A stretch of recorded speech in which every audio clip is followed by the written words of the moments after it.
Yes, indeed. Yes, indeed. Y'all live. We're going to get this thing popping. Live here at the Nature Network. We're going to get the guys on shortly.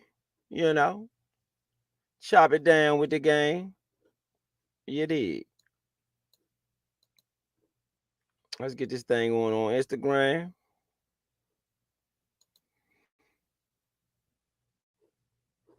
Send his links over to the guys, the fellas.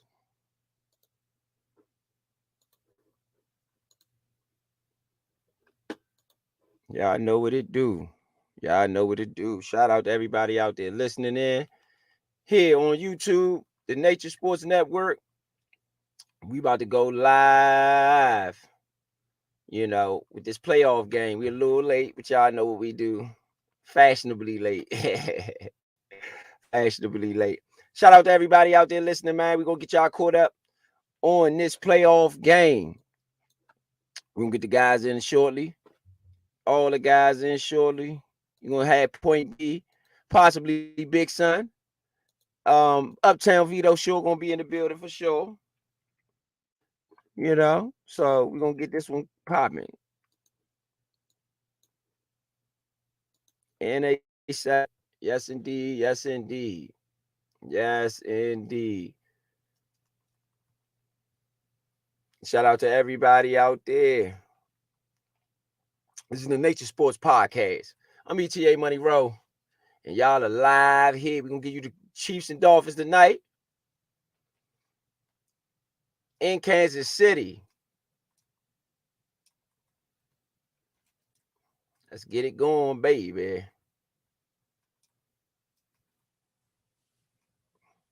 Chiefs with the ball currently.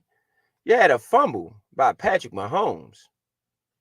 But he scrambles around. Looks like he got the first, or maybe not. We're gonna get the guys in here shortly. 7-0 Chiefs. Got a 4th and 6. They're gonna be attempting the field goal to go up.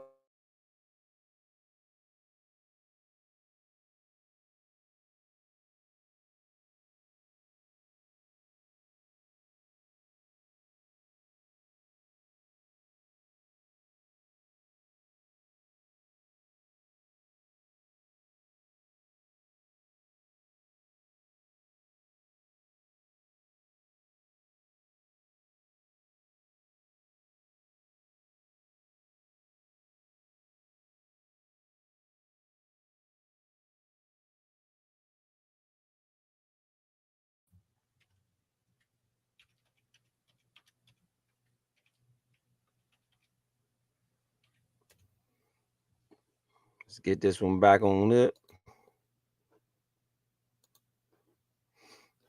Get the guys in here shortly. Get the guys in here shortly. Get the guys in here shortly.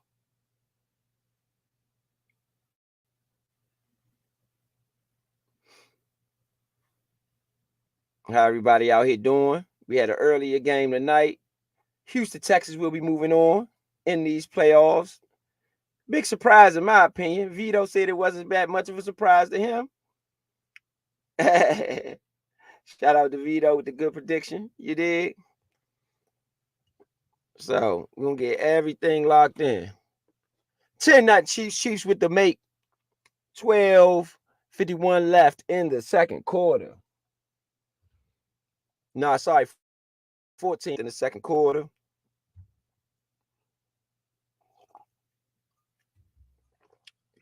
$10-0.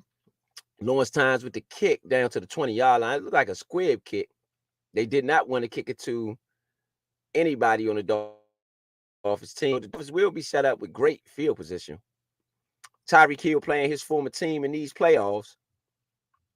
It's going to be real interesting today. Shout out to everybody out there on Streamland. On Streamland.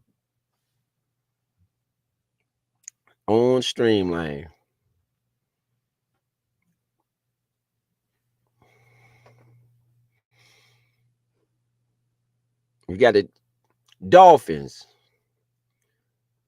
with the ball at about the 38-yard line. Got a man in motion, fakes the pitch off, looking for Hill. He does get Hill. Hill gets out about an 8 or 9 yard play. 14:39 left. Dolphins, man, one of the best teams in the league this year. So you can really expect them to bring their A game, man. They ain't at all. They are not slouches at all.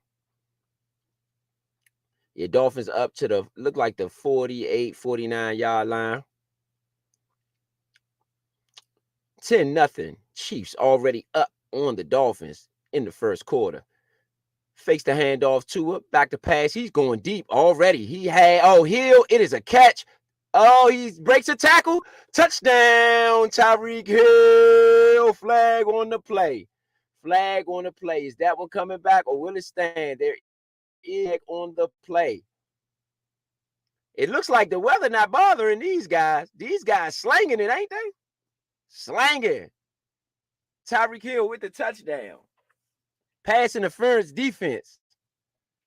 Chiefs up on the Dolphins. Yes, indeed. Yes, indeed.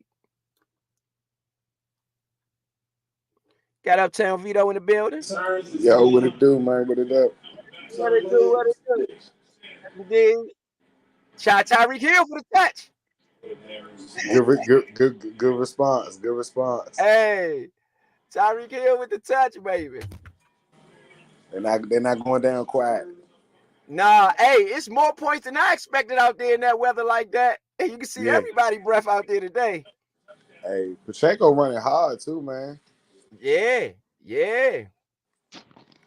Definitely something to be reckoned with.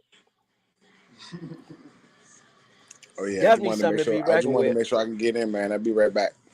Yes, indeed.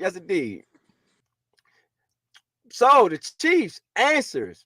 We're gonna get y'all some numbers. I'm gonna get y'all some quick numbers in here. Just to make sure that y'all are caught up and quickly acclimated on what's going on in this one. And I gotta get y'all some updates on what happened earlier. Get you some updates around the sporting world in general. You know, we want to keep y'all all informed on what's happening. You know what I'm talking about. Yeah. Shout out to my man Migo son. What's up, Migo son? You know, doing it like we do it, baby. Getting it in. Shout out to everybody out there, Point B, Uptown Vito, Big Son. You know what I'm talking about. We're going to get this one in, man. We're going to get this one in like we always do here on the Nature Sports Podcast. It's ETA Money Row. Y'all know how I do, man. I'm going to give y'all a couple playoff games, man. We ain't going to give y'all too much, but we're going to give y'all a little something just to keep you informed on the latest sporting news. You know what I'm saying? So we got a 7-10 ball game. Tyreek Hill comes back with the strike. You know, he ain't having it. He is not having it. You know what I'm saying? This going to be a shootout. Look like. I didn't expect this many points, though. I got to be honest. With that cold weather out there, I did not expect all these points. But I guess, you know, when you go to the sideline, you're able to keep yourself a little warm. You know, you're able to keep yourself warmed up. So, you know, them guys gunning. For sure. Yeah, man, them guys gunning. Shout out to everybody out there listening, man. This is the Nature Sports Pod. We'll have sports all year round, man. Even though the Redskins gone, you know, we still gonna do it big for everybody out there, man. Who still got a team that's in it. We ain't gonna be no haters. We ain't no haters. The Chiefs 11-6. The Dolphins 11-6. Both teams the same record. Tyreek Hill going up his former team, and you know his former team wants to beat him as well. You know, so is it possible we could have two big upsets today? Is it possible? We're gonna have two big upsets. 14:01 left in the second quarter. 10-7. Uh-oh. Ball fell off the tee. Dolphins on the kickoff. It's cold out there, baby. They ain't playing today. Tua Tagovailoa. Right now, he's 4 of 6, 77 yards, 12-point yard average, 1 touchdown and 1 interception. Patrick Mahomes, on the other hand, 6 of 12, 63 yards, 5.4 yard average, 1 touchdown and 1 INT for Patrick Mahomes in this one thus far.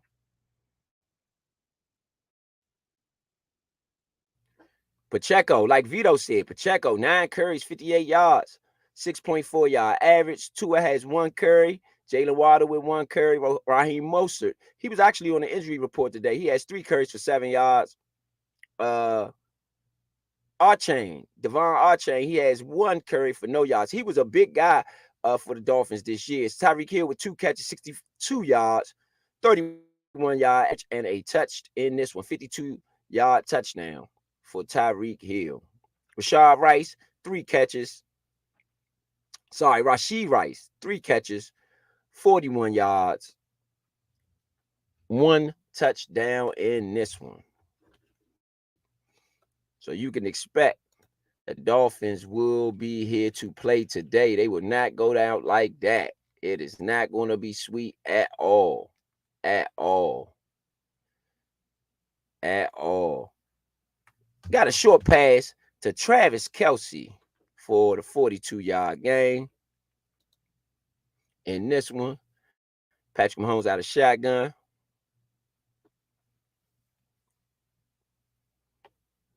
Sorry, 22-yard gain. Patrick Mahomes incomplete pass right to Travis Kelce. So he went to Travis Kelce 2 times on the drive. Patrick Mahomes short pass to Rashid Rice for 7 yards on that one. On the 2nd and 10. So you got a 3rd and 3, looks like, for the Chiefs. Travis Kelce on previous play with the drop. Don't see too many Kelce. Do not see too many of those out of Kelce. For sure. Patrick Mahomes in shotgun. Back to pass looking.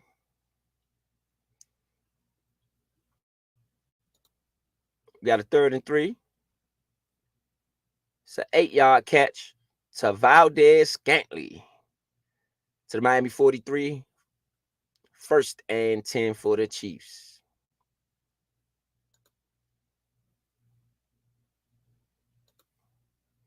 Big play, man. Big play for the Chiefs, man. Big play to everybody. Shout out to everybody out there listening. Of course, we're going to get you all caught up on all the day's games and highlights. Y'all know how we do, man. This is the Nature Sports Podcast. Live. Live Chiefs and Dolphins. Hey, watching it, you might want to watch this one. This one look like it's going to be a bomb burner. This one look like it's going to be a bomb burner, baby.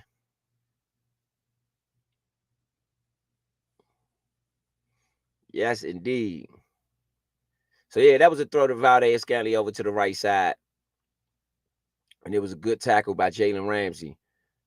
People forget that Jalen Ramsey plays for the Dolphins, but seemed to be the smart move, even though the Rams are in the playoffs. Hands it off up the middle. Nowhere for Clyde Edwards-Helaire. 1-yard gain.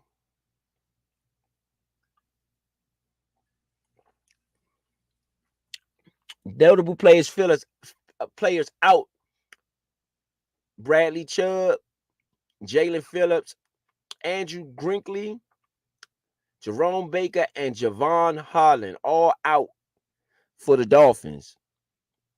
All out for the Dolphins. And that's big, man. That's big.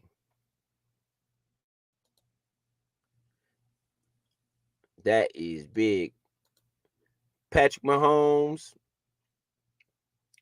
Back to pass on the 3rd and 1 to Mecole Hardman for a -4-yard gain. That is the tackle by Eli Apple. So we got a 4th down. What they gonna do? Are they gonna go for it or they gonna kick it? I would kick it here. You up by 6. Sorry, you up by 3. So if you take the field goal, you be up by 6. But I don't know. Miami was one of the highest scoring teams in the league last year. This past year. You know, Kansas City tried the reverse to Hardman. It just simply didn't work. Did not work. Looks like they're going to go for it, though.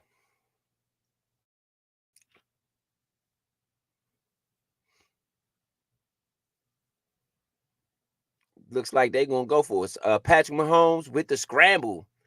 Scramble to the right for 10 yards. Sorry, for 28 yards. Down to the Miami 10-yard line. Patrick Mahomes, man, doing what he do. Riley with the tackle, man. Patrick Mahomes. Only what Patrick Mahomes could do, man. Only what Patrick Mahomes could do. Woo. This is going to be a shootout. A clear shootout. Clear shootout. 9:04 left in the second quarter. They are deep in Miami territory. The Kansas City Chiefs is. Pacheco to the right,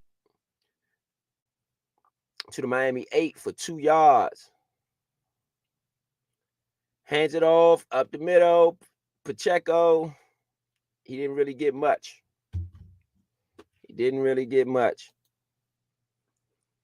Let me get Vito back on in. I see you, Vito.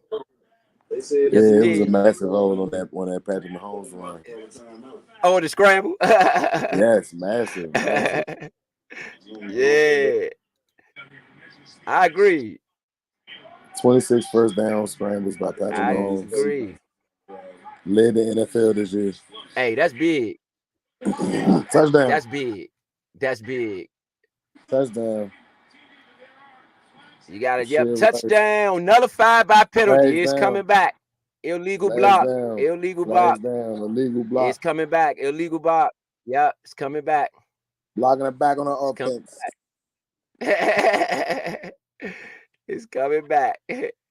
Hey. Woo. I mean, how do you feel about that? It's the playoffs. Do they let that slide? Do they let that slide? No. Not let that slide. You know, shout out to everybody out there listening, man. Hot playoff football, man. Y'all know what we do. Yeah, it is. Even though it's light, it is. Penalties. Yeah. It was unnecessary, to be honest. It was unnecessary. He got him on the numbers, man. That ain't gonna work. You gotta at least leave the numbers though. Jawan Taylor, man, 17 penalties in 2023. The most by any player on the line since 2015, man. Come on now. Sorry, the most by any player, period, not on the line, by any player, period, since 2015. He gonna protect that. Right, one way or the other. One way or the other. It looks like a catch. It's a catch over to the sideline. Justin Watson with the catch. And then you got an incomplete pass down the middle to Rice. His feet, though, when his feet in bounds? One of them.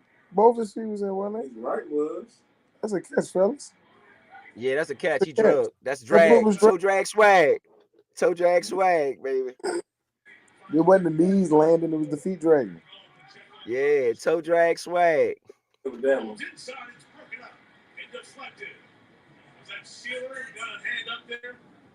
So what do you do here, Vito? What we doing? What we going for it or we gonna kick the field? You gotta kick the field goal. You better take them damn points. And take them points. Good for Buckner. Field goal is good for Buckner. But Miami uses the second timeout after the field goal. What we got going on here? Y'all gonna waste the timeout like that? Oh, sorry, the first timeout. That was their first one. That's all right. Yeah, after the field goal though. Yeah, on an untimed down, that's crazy. That's crazy on the untimed down. Yeah, hey, I don't know about that. It's the playoffs. You might need them, especially at the end of the half. You did get the 3. You definitely got the 3. Can't have one. You got a 13-7 ball game. 7:36 left in the second quarter. Miami, this is a battle. We knew what it was going to be going into this one. We knew exactly what it was going to be. Chiefs, Dolphins, man. Good one here in the cold. -7 degrees out there. One of the coldest games in NFL history today, y'all. We are witnessing history. So on the commercial, we got some do we got Redskins update? What you think? What we got going on, man? What we got going on? The Redskins have hired a GM. For all the ones that don't know, they have hired a GM. What do you think about the new GM, VO? I think the new GM hire, I'm excited about it, man. There's some questions and stuff like that about him, but I'm very excited in his background. His resume is pretty good. He has not been proven as a GM himself, but he's been recommended. I mean, not recommended. He has a high reference, let's say, from a lot of pristine coaches around the league. I'm excited to see what he's able to do. Once I see what the rest of the staff that he's able to build around here, I'll give him more support. That's what's up. That's what's up. I agree. I totally agree. I'm not as high on him. I ain't gonna say I'm not as high. Me and Big Son, we talked about this earlier. I'm not gonna say I'm not high because I do like the fact that he came up through the rankings. I always like anybody who worked their way up. You know what I mean? You can never hate a man that worked their way up. Now, I will say this: where my reservation comes, I want to see him run the show. You know what I mean? It's one thing when you're working as an assistant, and it's a total another thing when you running the show. Now, most of the people who do come up through the rankings, even though they didn't run the show, and I'm gonna take one person, an example who I'm very familiar with, being a Bulls fan, Tibbs. Tibbs worked his way up through the rankings. He was an assistant under several people, including Doc Rivers, and just a whole bunch of people. So Tibbs worked his way up through the rankings and became a really good coach. You know what I mean? Became a really good coach. So I can't hate on that. You work your way up through the rankings, you get your opportunity, you earned it. You know what I mean? I'm gonna hold off on my predictions until I see kind of what he do a little bit. I want to see more what he do, what he got in mind, what he puts together offensively and defensively. I'm a little excited, but I'm not. I can't show it until I see the rest of the product put together. Yeah. That's kind of my stance because we've seen a lot come through these parts. We've seen a lot come through these parts, and it always feels good, but sorry to say, the results don't always end up like that. The results don't always end up like that. So, we got to return out to about the 35-yard line for the Dolphins. 1st and 10. So run out for Mozart. We ain't heard him today. 8 yards on the play. 8 yards on the play to Mozart. What you feel about Mozart? Mozart had a big season, his biggest season in his career. What you feel about Mozart this year? Moses had a very impactful season. He must fully healthy after a couple of years ago having that ACL injury. It's hard to come back from, and obviously he's definitely fully back. Looking into his old 49er days. Oh, good run on first down. I like to see him get the ball more. Him and Eke was a good combination this year. It's very interesting to see how they use him in this weather, though. I know both of those backs are used to playing in a lot warmer settings than this. Oh yeah, definitely. Moses has had, an incredible year. I'm gonna get his numbers up for everybody on the break. We got Mozart again for a 4-yard carry. Mozart looks like he got a first down on that one. It's a tackle by Justin Reed. Shout out to Justin Reed, man. He's still around doing his thing, man. Still around doing his thing. Shout out to everybody out there, Point B. Shout out to Big Son. Shout out to everybody out there. Listen, everybody on YouTube, everybody out there on Twitter. Shout out to everybody out there, man, rocking with us. This is the Nature Sports Podcast. ETA Money Road Vito. Bringing y'all the Chiefs and Dolphins wild card weekend, baby. Wild card weekend. Y'all know what it is. Y'all know what it is. Mostert with another curry. 3 straight curries to Mostert. Mostert with another curry to the 50-yard line for a 3-yard gain.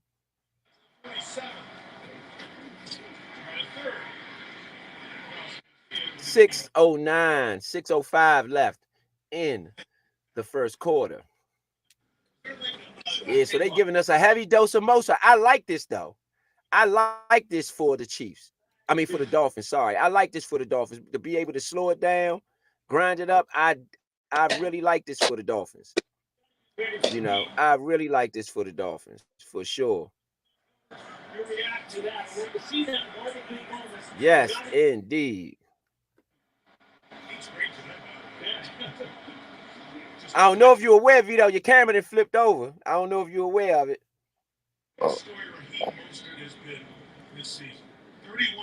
Appreciate it. Yes, indeed. Man, they giving us a heavy dose of Mostert. Do you think the Chiefs gonna be able to stop Mostert? I don't think that would be a problem. It's cold outside though. I think that this is the right attack for Miami right now though. Yeah, and I think it's gonna get them keying in on Tyreek. Because if Mostert start to get hot, I don't think Waddle is playing in this one either. We haven't seen Waddle. Yeah. And Waddle definitely was on the injury got report. the first screen. Waddle got the first screen. All right. Okay, yeah. Well, I see him out there. We do see Waddle out there. So this will get them off of Raheem Mostert, 209, 1,000 yards for 18 touchdowns in this one. It's got real loud out there for Miami. Miami had to call a timeout. They couldn't hear what was going on. It looked cold out there, though. I'm gonna tell you that. The first quarter is cool, right? In these cold games. But once you've been out there for a minute, that cold started to settle in on the bones, baby. You've been out there for a minute to get a little janky out there for you. You know what I'm saying? We got a 3rd and 1 for Miami. Most of that is a return of Priest Holmes version going, giving us this Priest Holmes-esque show right now. I agree with the 31. With the 31 on. And he 31 years old. Yeah. No, with the 31 the number. That was Priest Holmes' number, wasn't it? Am I wrong? Yeah. Yeah, that was the 31. But most of 31 too. You're 31 years old. We got a 4th and 1 for the Dolphins. Incomplete pass short to Tyreek Hill. They turn it over on downs. Uh-oh.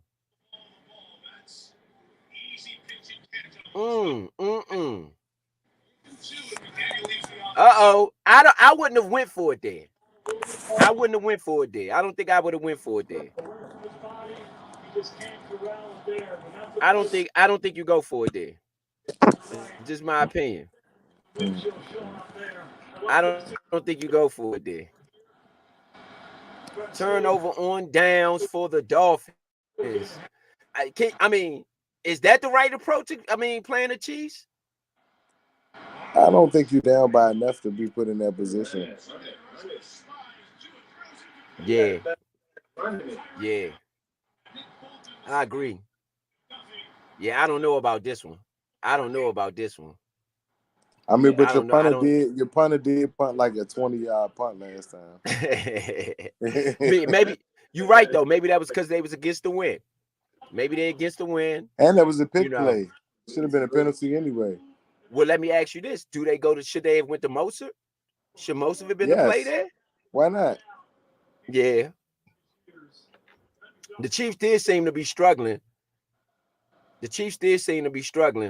He got there a little early. They could have called Snead for the pass. I mean McDuffie. I think it was a pick play, to be honest. Oh yeah, yeah. You got a short pass to the left to Travis Kelce for a 6-yard gain down. Then you got a second and 4. It is a run for 1 yard to Pacheco. Ingram with the tackle.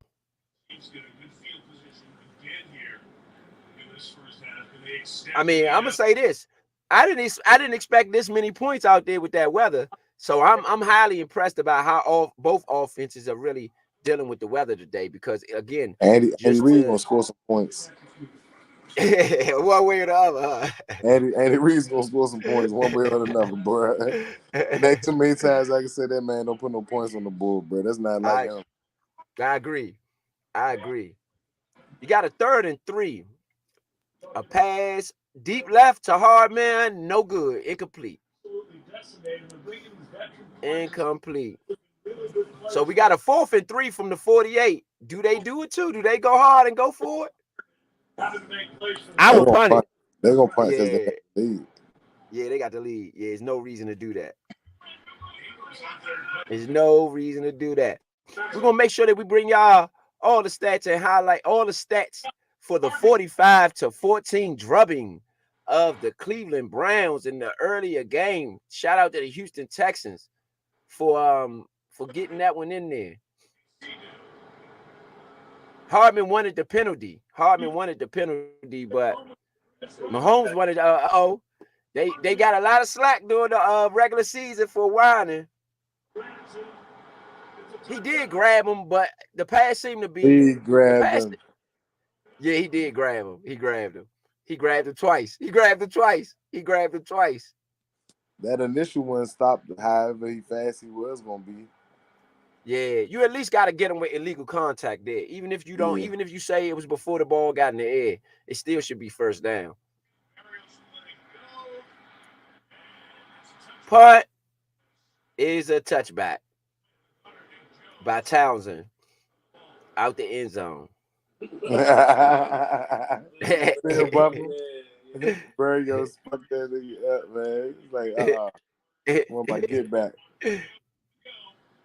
Bump little Barry. Hey, man. So is this a must score for the Dolphins here? Nah, but if you can get at least 3, you is a good drive. Try to leave as little time as you can as possible. If you can score a touchdown, you go in the lead at halftime. Like that got to make you feel good if you can go into the lead and go into halftime with the lead. I agree with that. You got a run to Archan for 2 yards on the play. Pennell with the tackle. Yeah, man. I think that at least get 3 to keep it within a field goal. I think if they can keep it within a field goal game, I mean, you got to really take I think the Bengals, out of all the teams that I've seen upset the Chiefs over the last few years since the Patrick Mahomes regime, the biggest one I think was when the Bengals went into Kansas City and knocked them out of the playoffs. I think you got to really take their mode of just staying close, playing tough defense, and wait until the end to really make your move. Is Taylor Swift in the building? Do we have any Taylor Swift sightings? No Taylor Swift. Is it too cold for Taylor Swift to be out there? She there? Oh, Taylor's there. Taylor Swift is there. Yes, indeed. She in the booth. Yes, indeed. Tyreek Hill on a short catch. He didn't get much. He didn't get nothing. On the 2nd and 8. Yeah, no game. 2-minute warning. 2-minute warning. 2-minute warning. Hey, this looks like this might go down to the wire. This might be a tough one. Did we expect it to be any other way? I don't know. The weather was better.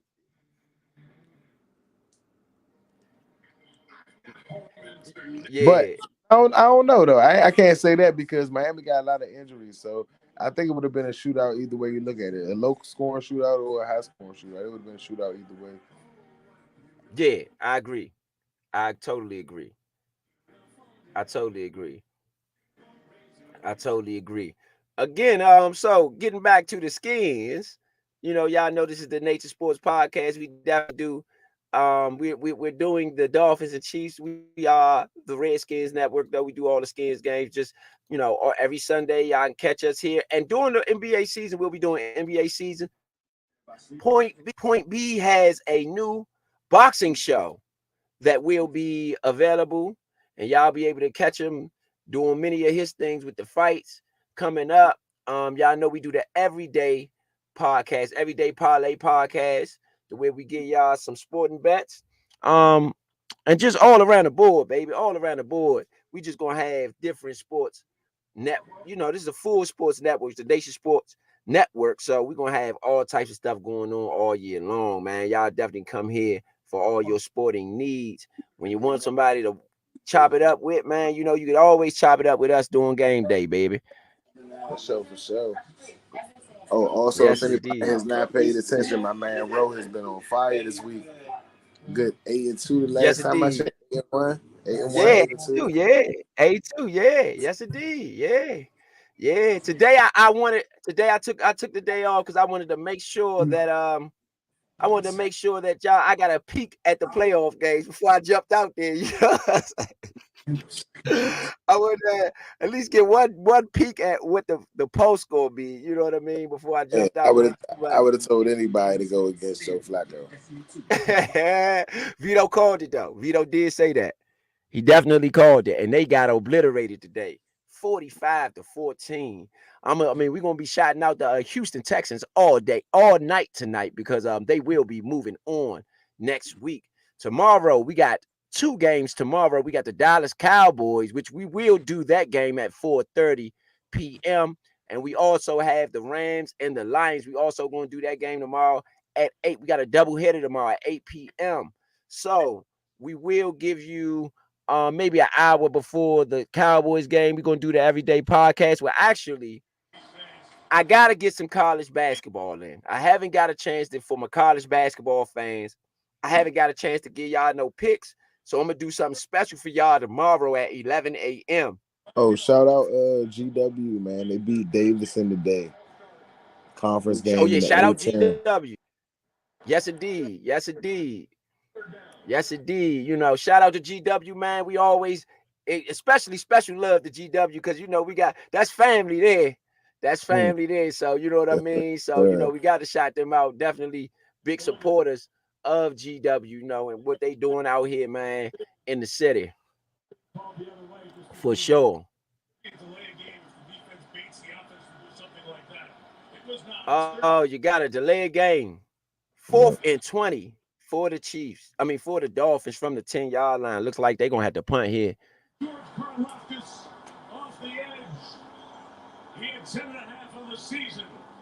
Yeah, man. They're gonna have to punt here. 51-yard punt down the Kansas City 39-yard line. Downed by Ferguson, the center.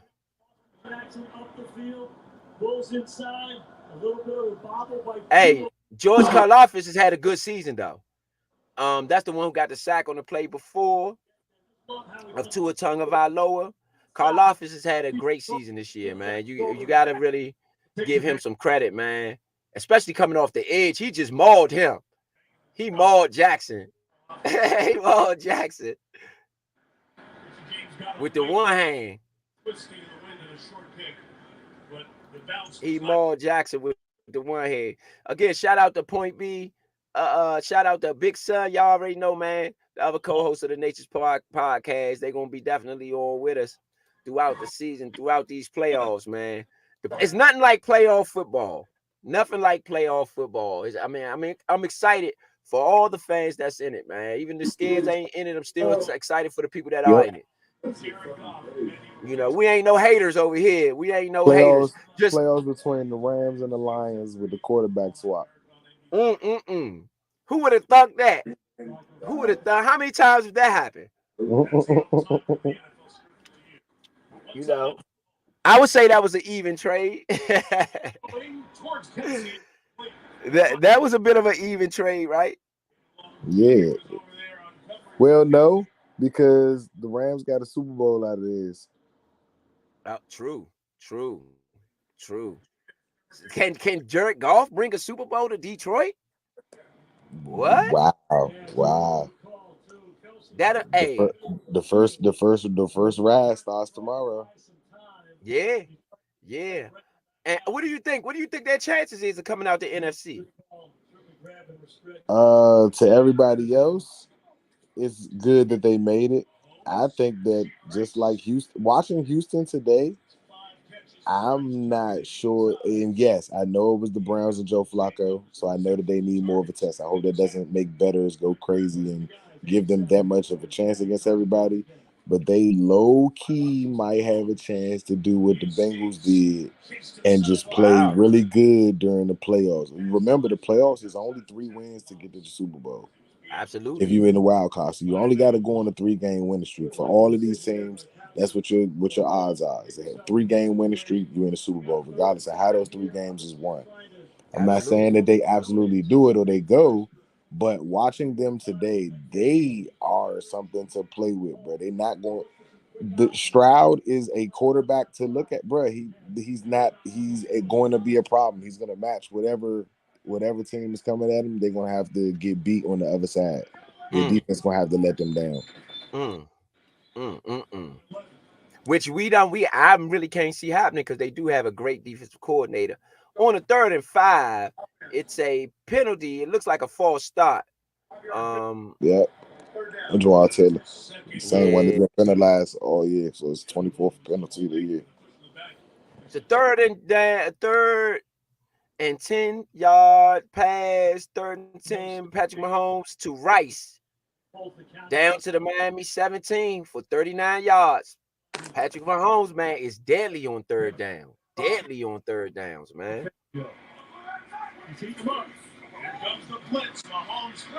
Deadly on 3rd down.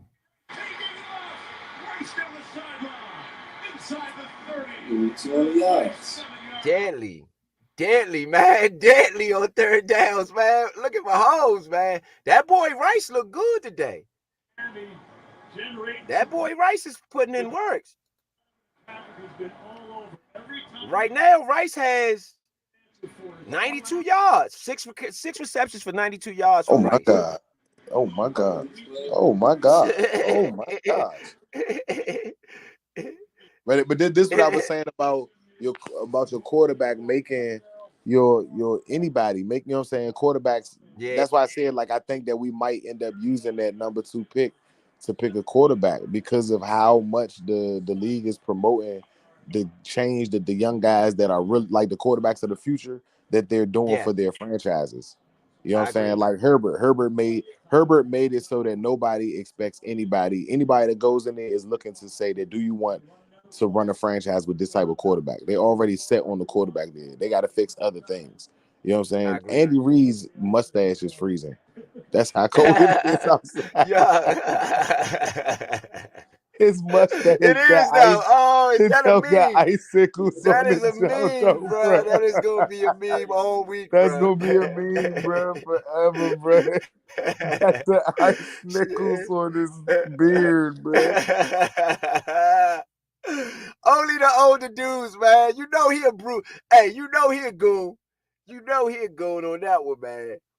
It's on the 3rd and 6. Patrick Mahomes passes to the left to Pacheco for -1 yard. Is a timeout for Kansas City. It's 26 seconds left in the first quarter. In the I second was quarter. sweet, bro. They was beat dog.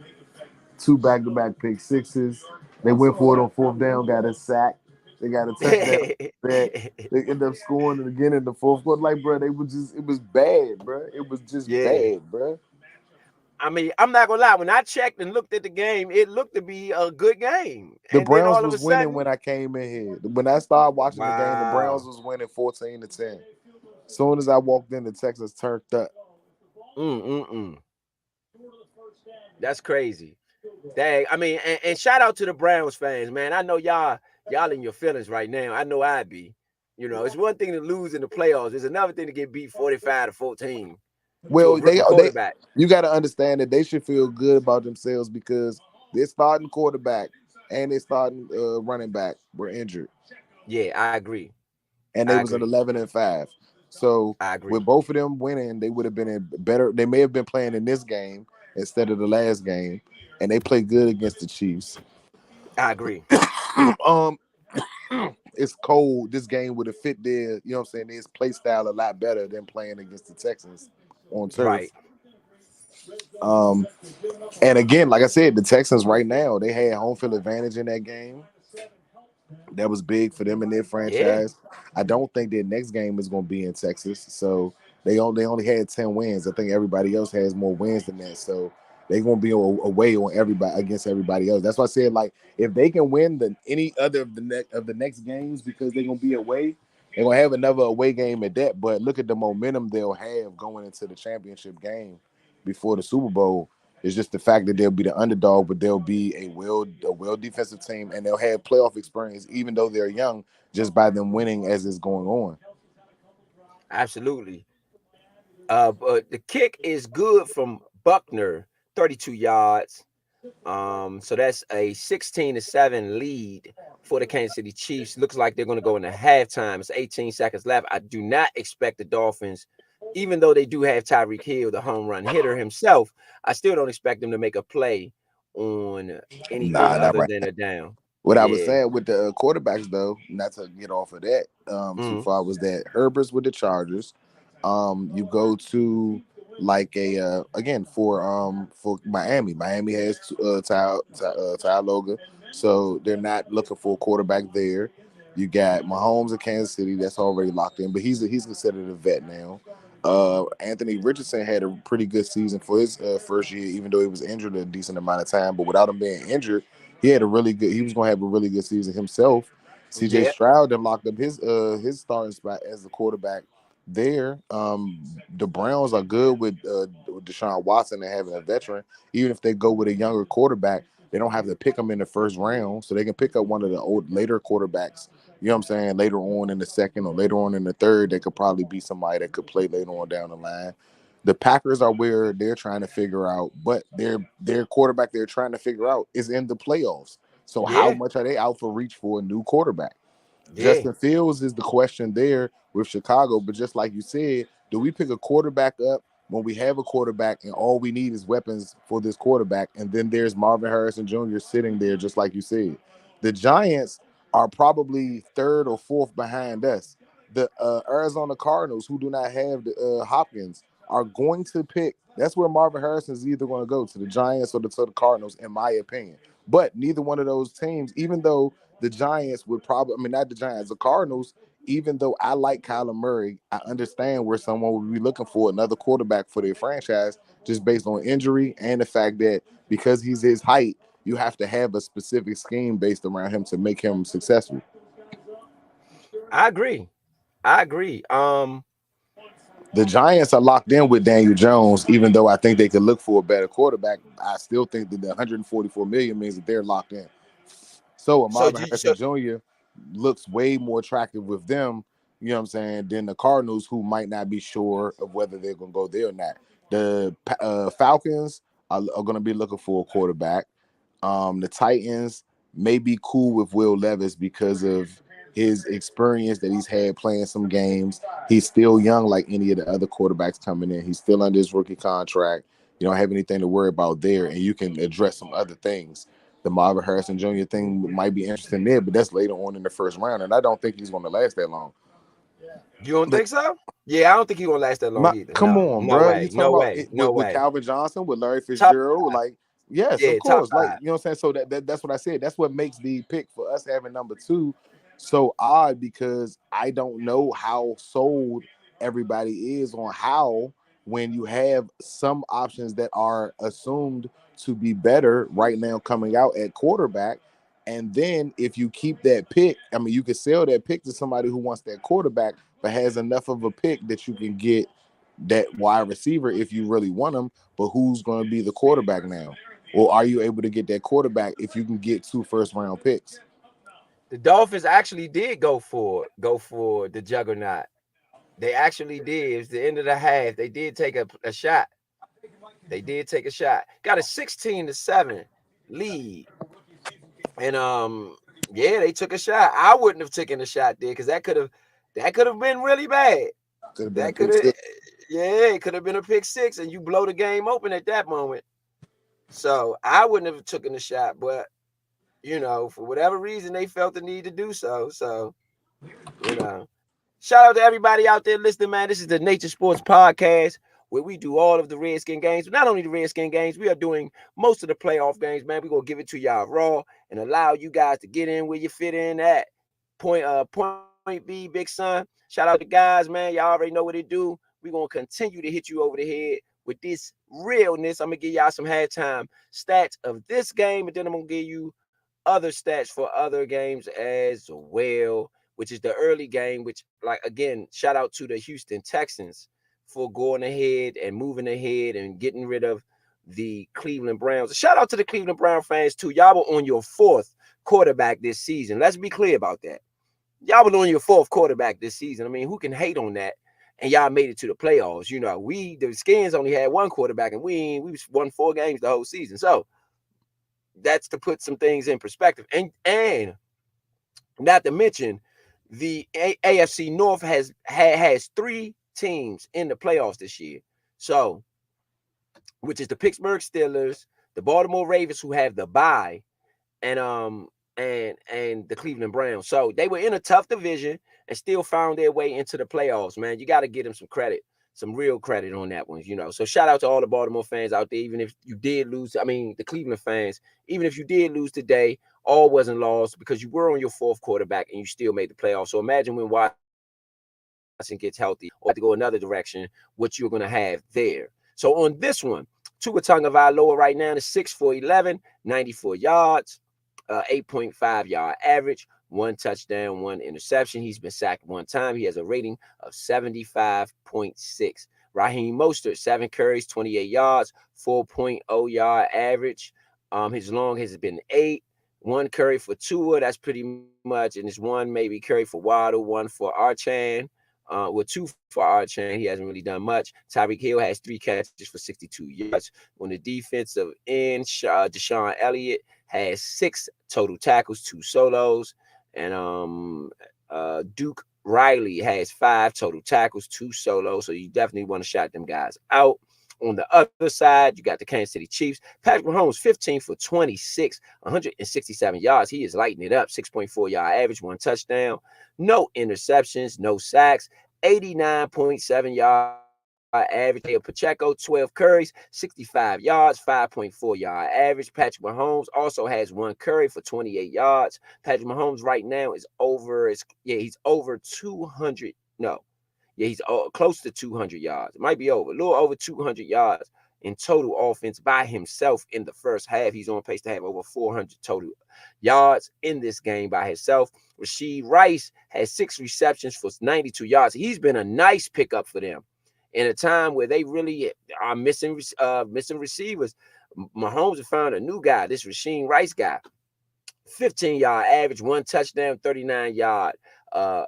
His longest 39 yards. He has 9 targets so far in this one. Travis Kelce, 5 catches for 55 yards, 11-yard average. He has 8 targets. Justin Watson has a catch. Valdez Scantling has a catch. Mecole Hardman also has a catch in this one.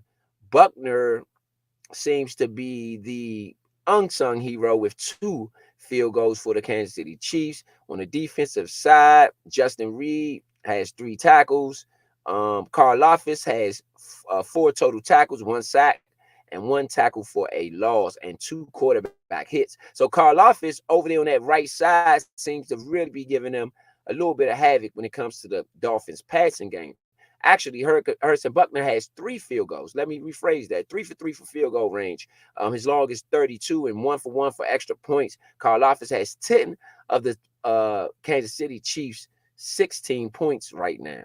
So right now, despite how well Patrick Mahomes is playing, there's no knock on him. The MVP is probably Harrison Buckner at kicker for the Kansas City Chiefs. Both punters, Tommy Townsend is averaging 44 yards per kick, 1 inside the 20, 1 touchback. Bailey has 2 punts, 79 yards, a 39-yard average. His long was 51. In the game earlier, where the Houston Texans really ran over the Cleveland Browns. Just to give you a quick recap of the game, the game started off after the first quarter. Houston was up 10-7.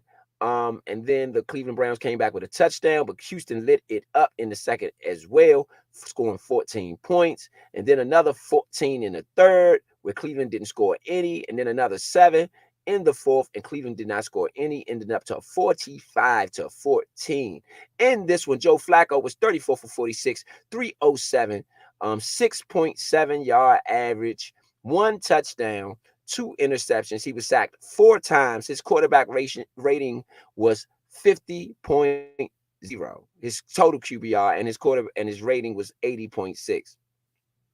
Kareem Hunt had 8 carries. I didn't even know he played. Kareem Hunt had 8 carries, 26 yards for a 3.3-yard average and a touchdown. Jerome Ford had 9 carries, 17 yards for a 1.9-yard average. Joe Flacco also carried the ball 3 times for 13 yards in that one. David Njoku had 7 receptions for 93 yards for a 13-yard average. Harrison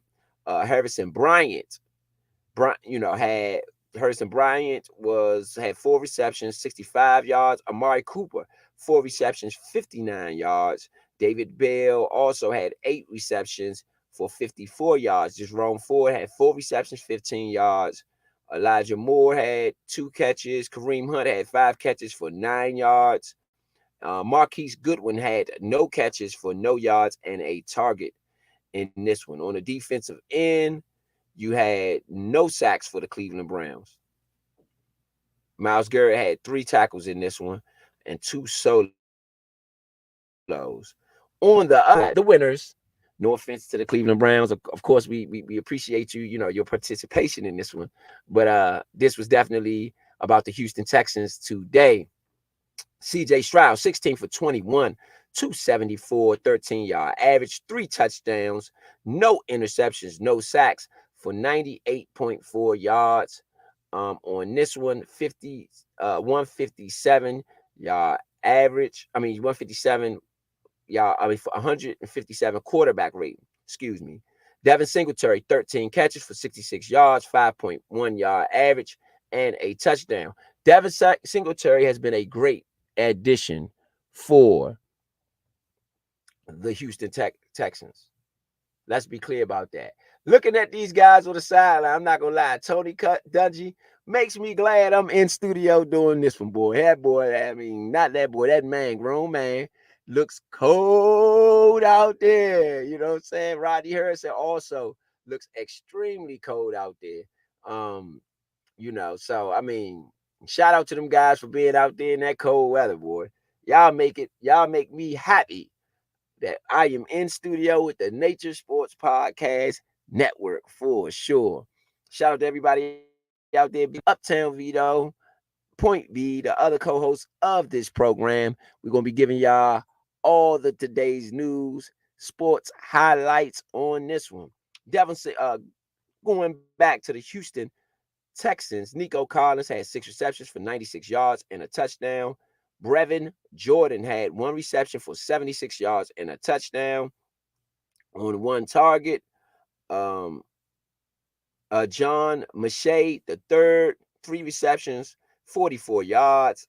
Dalton Schultz, the ex-Cowboy, 1 reception, 37 yards.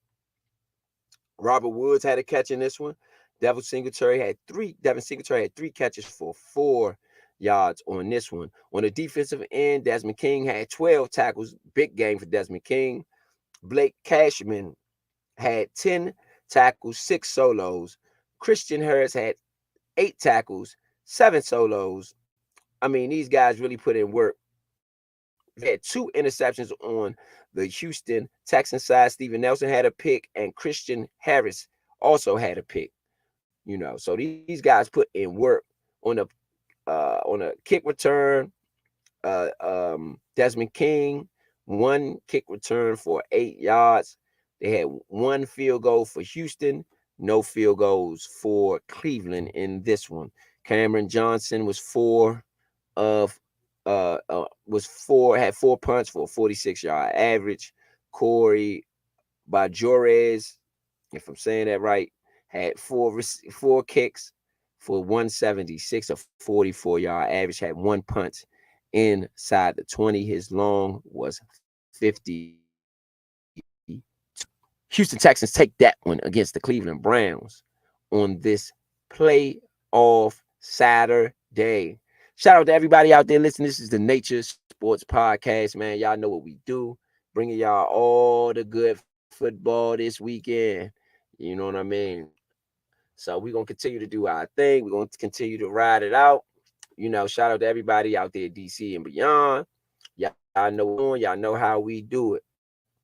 Point B, Uptown Vito, Big Son. And I am ETA Money Row, giving y'all all the good football. Let me get Vito back on in. Let's get Vito back on in, baby. Yes, it did. Yes, it did. Man, so looking at the numbers, Flacco didn't play a bad game. He had a 300-yard game. 34 for 46, 307. But he did have 2 touchdowns. He had the 2 touchdowns, like you said. Yeah. He ain't complete nothing over 15 yards, I don't think. Like 22 yards might have been the longest play they had passing wise. Yeah. Actually, no. Njoku had a 46-yard catch. Bryant had a 47-yard catch.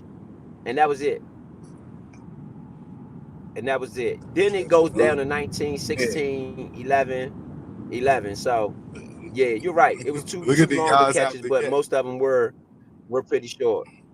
And I think those long catches had yards. Yeah, most of them were pretty short.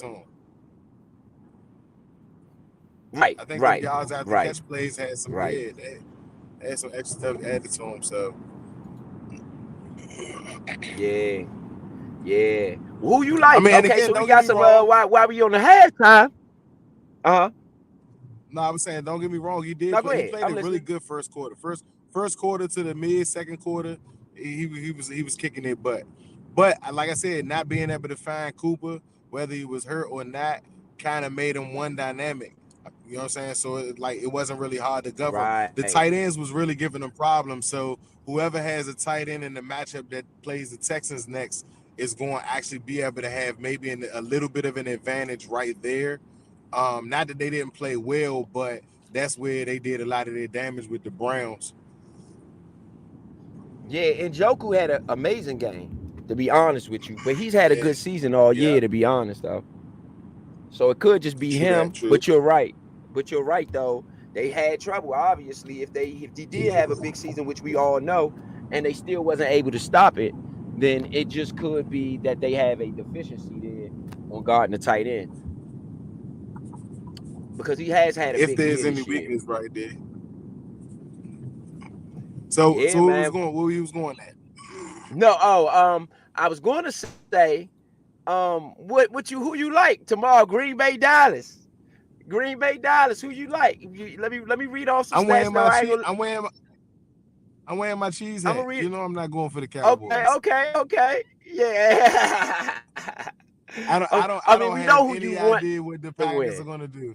I know I have no idea what the Packers are going to do to beat the Cowboys. Okay, let me be honest. As a football guy, the Cowboys should pummel them. I'm not even talking about being in a close game. Let's be funny if you want to. No, they don't match up well against the Cowboys, and the Cowboys should show their dominance and that they're ready to be in the playoffs and facing to go to the Super Bowl. If they do not win dominantly, I believe that they'll leave a door open to the next opponent that will be able to frustrate them enough in certain downs and certain times that may be able to take the fire out. And jury's used to coming to the first round and making something happen and maybe not winning and things like that. Dak doesn't have that Romo, stigma where he can't win in the first round. But he has the stigma that they can't win the big game. And is the Packers the big game? No, this is just a seeding game because they aren't in first place. But I do think that if they do not dominate, and I mean dominate in this game, I believe they leave a window open for their next opponent. And they cannot receive any. They got to get rid of this game too without getting a bunch of injuries, or get out of this game clean. I don't think they need to take any injuries in this jump either. I mean, and honestly, what do you can't really say you can't chance that because the Packers are going to be playing for everything they got. It's not like they're not going to be playing their life away either.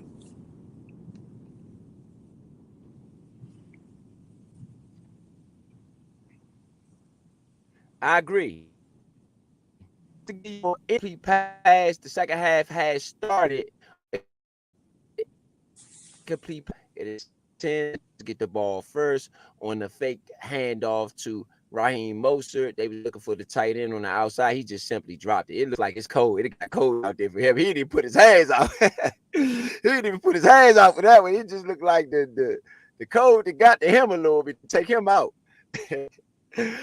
Just to get a little context, Jordan Love had a 4,000-yard season this year. Was a throw to Tyreek Hill, 5-yard gain. No, Raheem Mostert. It's a 5-yard gain. A 3rd and 5 on this one. Jordan Love was 372 for 579, 4,159 yards, 32 touchdowns, and 11 interceptions. That's a really good numbers. Those are really good numbers. And he quietly did it too.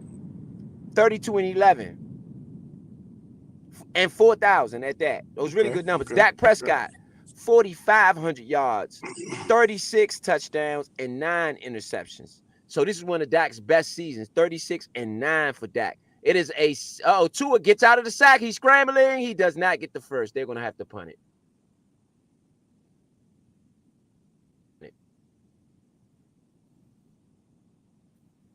All right, Tua. He going to have to do it. Where's Waddle?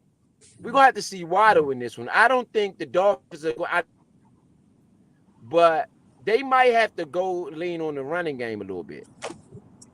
They might have to lean on the running game a little bit. I don't think dropping back the pass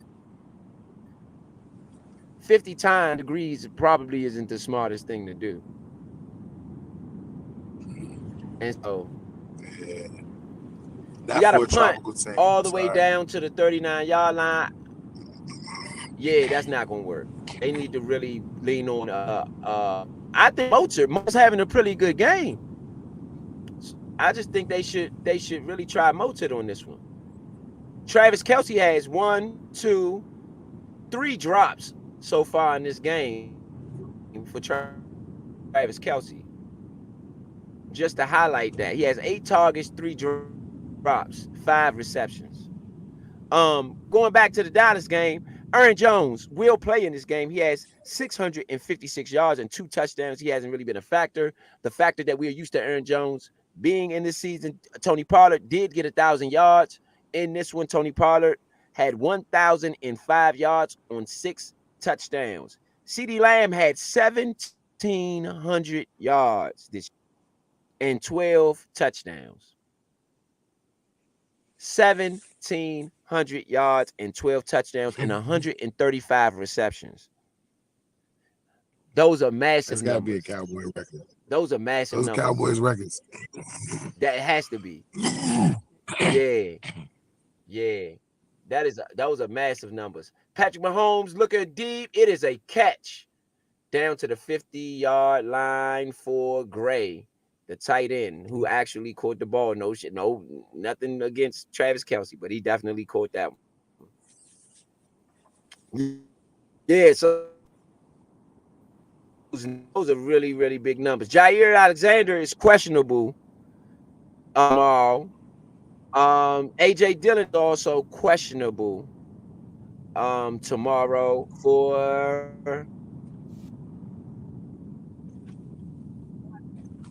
is also questionable for the Dolphins tomorrow.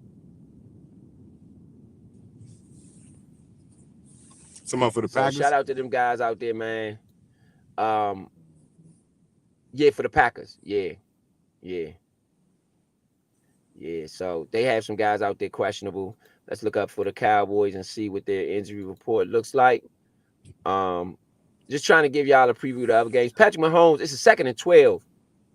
After the long play to Gray, you had a run for Edwards-Helaire. He was tackled for a 2-yard loss. Back to pass. He throws it to Kelsey. Kelsey catches the ball. He is tackled. He got about 4 more, and he had a first down. That cold is starting to get to Miami. That weather starting to get to Miami. The Dallas Cowboys, Cooper Rush is questionable, and that's about it. That's about it. Cooper Rush is the only person questionable. Yeah, it seems like the code is getting to Miami a little bit, because on the tackle to Kelsey landed on top of a player, but it's like they didn't even really try to do anything. Nobody touched him or nothing, so he just got up and ran about 4 more yards.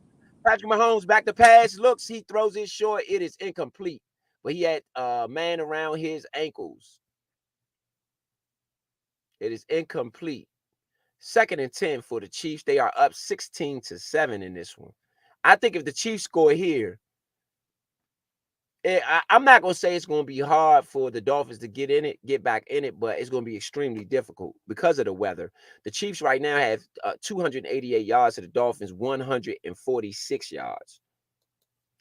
Patrick Mahomes in shotgun on the 2nd and 10 from the Chiefs, no, from the Dolphins 40-yard line. They are seeming to be close to field goal range. They are now in field goal range.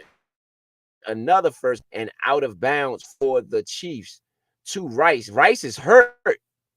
Woo! Rice is hurt. He's been their best receiver. He went out. He is gimpy. Maybe not hurt, but he is definitely gimpy on this one. He takes a knee. And here comes the medical squad. They got to look at him. Rice is over 100 yards in this playoff game, though. I mean, he came out of nowhere, didn't he? It was a clean hit, though. Clean hit. It just seemed like he was knocked out of bounds. He tripped up over his own feet. Looks like that's where the injury occurred. He hurt himself. Yeah, he just tripped up over his own feet. That is where the injury occurred. Shout out to everybody out there. Sports Podcast. Again, we are giving you the Chiefs and Dolphins playoff game. Dude. Man,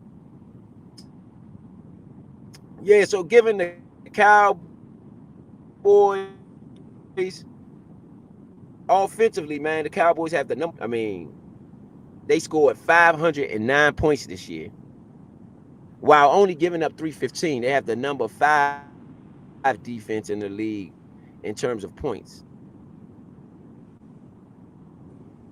The Packers defense is slightly better than the offense, giving up 350 points. Their offense scoring 383. They were second in the Northern Division with a 9-8 record. The Dallas Cowboys was 12-5 in the NFC East. Credit. You got to give him some credit. He decided to take over this year, and it so far it's worked out. So far, it really has worked out for them. They are not missing Kellen Moore. The second is the Rams at 10-7 going into Detroit for a familiar foe with the Detroit Lions 12-5 and NFC North champions. Matthew Stafford versus Jared Goff in that one. Matthew Stafford this year, 3,900 yards, 24 touchdowns, and 11 interceptions. Jared Goff, 4,500 yards, 30 touchdowns, and 12 interceptions. K'Ron Williams for the Rams, 1,144 yards and 12 touchdowns. I had no idea. He had those types of numbers. David Montgomery coming over from the Bears to Lions. He had a 1,000-yard season with 1,015 yards, 13 touchdowns. 105 receptions for 1,400 yards and 6 touchdowns. Armon St. Brown, the Thank you, guys. unsung quiet Appreciate you. hero, 19 receptions for 1,500 Can you hear yards me? and 10 touchdowns on that one. Like not on Armon St. Brown because it looks like he's really put in the up the middle. There's a handoff. Oh my goodness. Pacheco moving the pile down to the 20-yard line. Pacheco still moving the pile. 19, 18-yard line. Pacheco. No, that was a layer. That was a layer. Sorry, that was a layer. I think that's why I say I think the code is a bit getting to the Dolphins. They just seem to be playing weak. He hit in the backfield and he just broke tackles. 1, 2, 3, 4, 5. He's just dragging the whole pile. 6, 7 tackles. Edwards Alaire is just dragging people. I think the code, man. It got to be the code. I'm just gonna give y'all some excuse. I got to give you an excuse here because I mean, I don't. So let's just call it the code. It's the code for the Miami fans. It's the code. That's all. They not used to it. They from Miami. What you expect? They say minus 12 out there, minus 100 out there. You know what I'm saying? It's cold as soon as you hit the sideline, people put the coats on you. You know it's cold. So I'm just Like gonna James blame it on the Brown. cold, man. They missing tackles because they cold. You know what I'm saying? Right, like James Brown, yeah. They draping them up with the coats, man. They draping them up with the coats. You know. Shout out to Arrowhead Stadium, man. All them fans out there walking through this cold, man, and really dealing with it to support their team. It looks like this is a sellout crowd. However, it looks like it's a sellout crowd, not a seat available in the house. Shout out to Taylor Swift and all the other Chiefs supporters that has came out and supported their team through this really trying weather out there in with the Chiefs. You know, we got some fans in there, fans out there. Shout out to all the fans out there chiming in. I see y'all. I didn't see you at first. I see you now. I'm about to go ahead and get on these comments. Go ahead and get on these comments over there. Yes, indeed. The Craft Southpaw. Only football podcast, Raid. Showing us some love, baby. Showing us some love. Showing us some love. Yes, indeed. Thank you. Appreciate you. Shout out to Appreciate y'all, you. man. Shout out to y'all. Appreciate it. Yeah. Appreciate it. Yeah. Crafty Southpaw. Rick. I am Rick. Little engine that could. Kyle Kitchman, man. All of y'all, man. Thank you for tuning in, man. Thank you for tuning in. Yes, Thank you indeed. Yes, guys very much, indeed. man. We appreciate it. Shout out Definitely to do. the only football podcast, man. Showing y'all, thanks for showing us some love. Y'all already know we're gonna show you some love back, man. This is the Nation Sports Podcast, Uptown Vito, ETA Money Road, here live during the Chiefs game. We had to show y'all some love. I don't know if any of y'all from Kansas City. It's a run for Patrick Mahomes up the middle. It looks like he's down to the 5-yard line. It's a first and goal for the Chiefs. Man, they are not playing. This code is not affecting them at all. It's a handoff up the middle to Pacheco. He is tackled at 1-yard line, it looks like. At the 1-yard line. Lil E, shout out to Lil E. Man, shout out to everybody out there tuning in, man. Again, we're definitely gonna show y'all some love. Y'all showing us some love. This is the Nation Sports Podcast, man. That's what we do.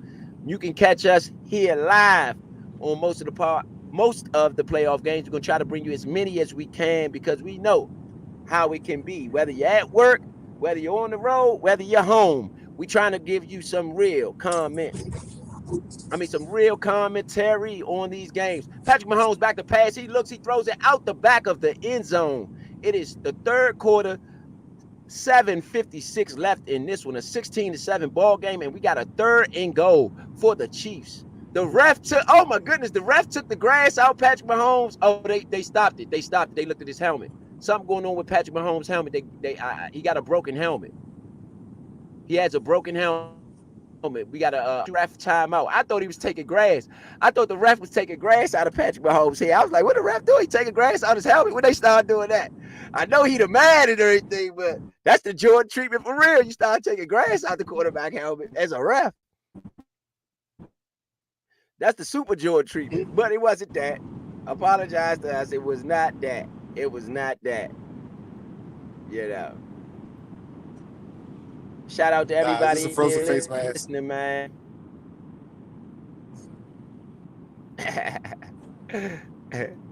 Yes, indeed. Yes, indeed. Patrick Mahomes back to pass, throws it out the back of the end zone. It is complete. 4th and goal. Patrick Mahomes complaining. They love to do that. They getting a little complaining, ain't they? They're a little bit complaining, a little bit, ain't they? He did. I mean, he got hit as he threw it. There's nothing to complain about. It was a clean hit, to be honest. It was a clean hit.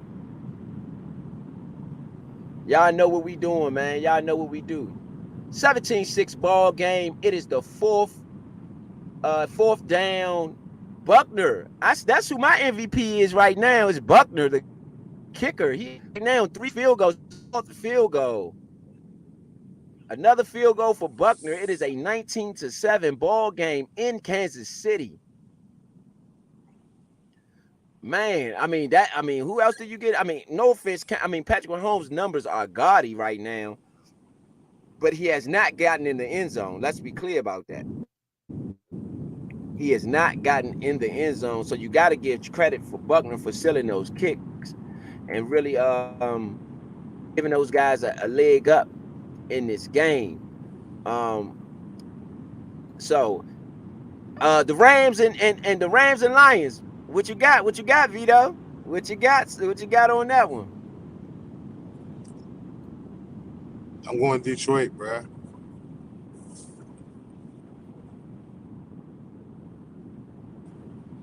I'm going Detroit because I've Um, watched Detroit prepare for this season. I like what their coaches did this off season. I like what their coaching staff is doing, period. And Jared Goff is having one of his best seasons because they can run the ball. And their defense is playing like a playoff defense. They were playing like that in the season. I feel like since it's been so long since they've even been to the playoffs, they're not going to not take advantage of this. This is going to be a really good game, but I really think they're going to show up for this one tomorrow. yeah, I do agree. I mean, they haven't had a home playoff game since 1993, ladies and gentlemen. So that team has been through it's been a long time for that team, man. Shout out to all the Detroit fans out there listening in, man. If y'all from Detroit, anybody from Detroit, shout out to everybody out there listening, man. Um, y'all deserved it. Y'all waited patiently. You finally got a team and a quarterback. I like Jared Goff. I mean, when you look at what Jared Goff has done over his career, he has been to a Super Bowl, have not won one, but he has been there with the Rams. They lost to the Patriots a few years ago. So the fact that he has come to another team and taken that team also to win a division, we got to give some credit to Jared Goff. And so I think this is his time too to prove who he is as one of the elite quarterbacks in the NFL. So I mean, and it's again for Detroit, it's been a long time for that city. 23, no, what is this? 2024. So that's since 2003 or 93. We talking about 30 years. 30 years, Mm-hmm. 31 years since a playoff game, since a home playoff game. I mean, that's a long time. That's a long time. That's crazy. Yeah, That's that's a crazy. long time. So I mean, I'm gonna be at least pulling for y'all. I mean, the Rams have had their share. They got a Super Bowl recently. So no offense to the Rams fans. Man, I ain't showing no favoritism, but come on now. Y'all gotta share the love a little bit, baby. Come on, man. Come on, man. Share it a little bit, you know. And hopefully my skins can get a little some of that too. Kickoff out of the end zone for the Chiefs. Um, Rasheem Rice, just to catch y'all up. Not Rasheem Rice. Sorry. Let me catch y'all. Let me get y'all caught up. It's a kickoff out of the back of the end zone. We got a 1st and 10 for the Dolphins on a 19-7 ball game. 7:49 left in the third quarter. The Dolphins, I guess they realize they got to wake up now. But if they get a touchdown here, you got a 5-point game.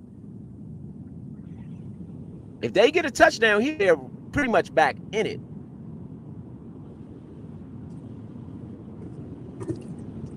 Gotta at least give them a little credit for being in it. They're not all the way out of this game, and it's just the third quarter. You got 7:12 left in the third, so you got to get them a little credit. They still in the game. This game isn't over by a long shot.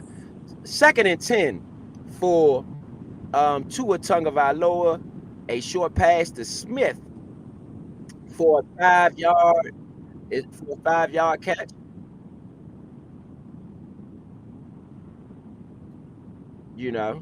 So He's doing yes, a lot of indeed. dinking and dunking too. Yes, he is. Yes, he is. Yes, he Cold to is. that, you gotta get the ball out and over the field. Is that his Achilles heel?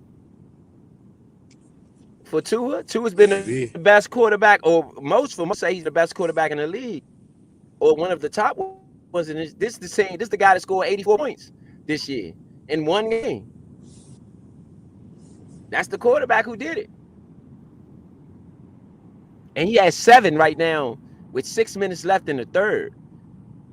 It's a 4th and 1. Oh, they did not get it. 3rd and 1. Archan up the middle to the Miami 34 for a 1-yard gain. We got a 4th and 1.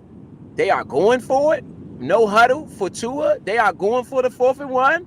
Will they get it? Will they get it? Will they get it? Yes, they went for it. Hands it off. Archan, he gets it. He gets it. First down, Miami. That was risky from their own 35, Vito. Is that they doing? Hey, playoffs. That's what they doing. You gotta line up like you in the backyard, man. Desperate times. Yeah, that was really backyard football there, baby. From their own 35. If they don't get it, do you fire the coach? Do you fire McDaniels? No, man. No, game over. I can't. Yeah. If they don't get it, it's game over. Yeah. Tua pitches it out to Archan again. He gets no yards. Where is Mozart? I mean, no offense to Archan. He's been amazing this year. But Mozart has been the one to really carry the fort. And he seemed to have been doing his thing pretty good against the Chiefs. I'll bring his numbers up to see what we got on Mozart. But Mozart seemed to be really stepping up to the plate. Earlier in the game, Mozart 8 carries, 33 yards for a 4.1 yard average. Right now, Archan has a 1.5 yard average on 6 carries. So I'm not sure what I mean, you keep playing Archan. Back to pass, Tua is sacked. Sacked. Chris Jones and Karlaftis. They are having problems blocking Karlaftis.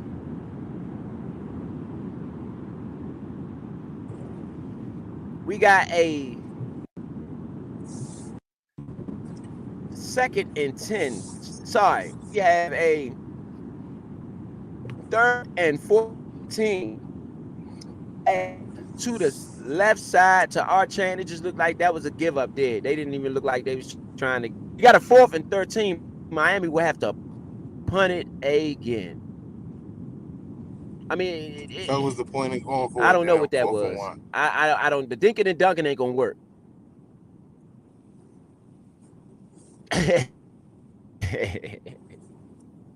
What was the point of going for on 4th and 1? It just didn't. You know what their biggest play?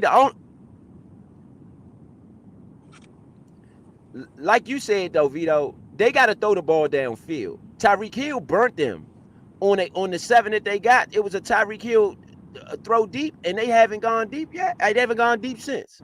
That's the only deep pass they had, a completion to Tyreek Hill, and the punter with a horrible punt. That punt went about 20 yards to the about barely with a 20-yard punt. I ain't gonna say it was 20. I'm gonna give him better than 20. I ain't gonna say it was 20. It was a 38-yard punt for Bailey down to the Kansas City 28-yard line. Ferguson, you know when the center is the one getting the down, you know it wasn't a long punt. Let's just say that. The center is the one who downed the ball there. So it wasn't a long punt at all. You know. Shout out to everybody out there listening. This is the Nature's Sports Podcast. We are live here, Uptown Vito, ETA Money Row, giving you the Dolphins and Chiefs. 3:07 left in this one. The Chiefs are up 19-7. And this one is in the third quarter so far. The Chiefs have 3 points. The Dolphins nothing. And it looks like the third quarter is about to expire with 3:07 left. The Chiefs in firm control of this game so far. We have 4 playoff games left: Packers and Cowboys, and Rams and Lions tomorrow. Then we have the Bills and Steelers on Monday, along with the Philadelphia Eagles and Tampa Bay Bucks to cap the night off. Who do you like in the Bills and Steelers, Vito? What you got? Let me see. The Bills. I know, Simple right? as that. Josh Allen, man. Josh Allen Yeah. and the Bills have to redeem themselves. They gotta be ready they gotta be anxious to play too. And the city of Buffalo just needs it. I agree. I agree with that. I agree with that. Buffalo, I mean, that's as not the only everybody reason know, they they have to win, but I think they're a better team as well. yeah, yeah. I agree with that. I mean, Buffalo really over the years, like you're saying, over the years they've suffered some really bad defeats in the playoffs. I mean, how can we forget the AFC Championship game with Tyreek Hill and Patrick Mahomes carved them up with 30 30 seconds left? They went 40 yards to get a field goal, putting in overtime, and then beat them after the Bills scored with 30 seconds left in the game to go up by 3. That's a tough loss. That's a tough loss. So they've had some tough losses over the years, not to mention the Super Bowls. Um, Not to mention the Super Bowls where they just didn't get it done against the Redskins, Cowboys, and the Giants. You know, Cowboys twice, Giants once. On the first down carry, it is a tackle of Pacheco behind the line of scrimmage. Seems like the Miami defense is trying to take this one over, at least stop the bleeding somehow, some way. Minus 3 yards to Pacheco. Reed with the tackle. You got to stop the bleeding, right? Shotgun pass, incomplete, down the middle to Hardman. Roughing the passer. 15 yards. Just when I gave the defenses of Miami some credit. Just when I gave them some credit.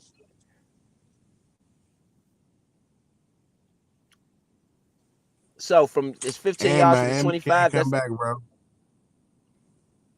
Miami's That's not not gonna what they come do. back because that would make no, it's not that.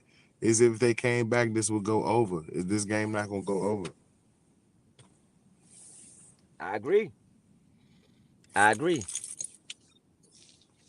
Personal foul, roughing the passer on Jones. Jones with the roughing the passer penalty there. Miami, the Chiefs out to the 40-yard line on that one. It's a short pass to to Watson for 10 yards. Eli Apple on the tackle. The Chiefs just won't stop coming, man. No foul, no foul, no foul, no foul. Pause, no foul, baby, no foul. No You foul. wilding on this, son. Don't be wilding on it. No foul. I had to catch that one there, baby. No foul, no foul. Yeah, man. The Chiefs is just. It's cold out there. It's cold, man. I feel y'all Dolphins. I mean, Tony Judgy looked like he was going. Man, I don't know if y'all saw him at halftime. All the people out there watching, but Tony Judge looked pretty rough out there, man. Bro, did You you know, hear what I he said? That Andy Reid had icicles on his mustache.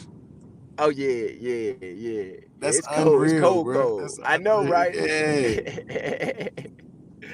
Pacheco with the run up the middle. It got 5 yards out to the left-hand side. Looked like he got out of bounds. The Chiefs pouring it on right now. What about the last game of the day? The Eagles. Eagles in turmoil. Eagles in turmoil. What you got there?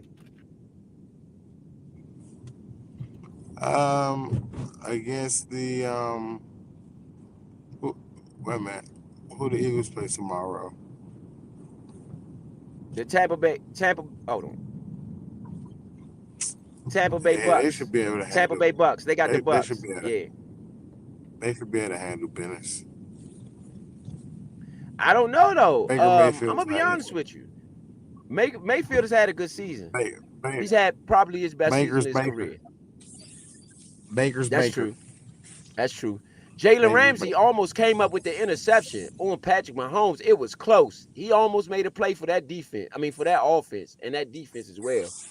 Jalen Ramsey, that one though. You cannot, and in a moment like this, y'all down by 14, 12, sorry, 12. You're down by 12, 35 for Mahomes. Back to pass, looks to the right, throws it underneath. It's another catch for Hardman. First down for the Chiefs.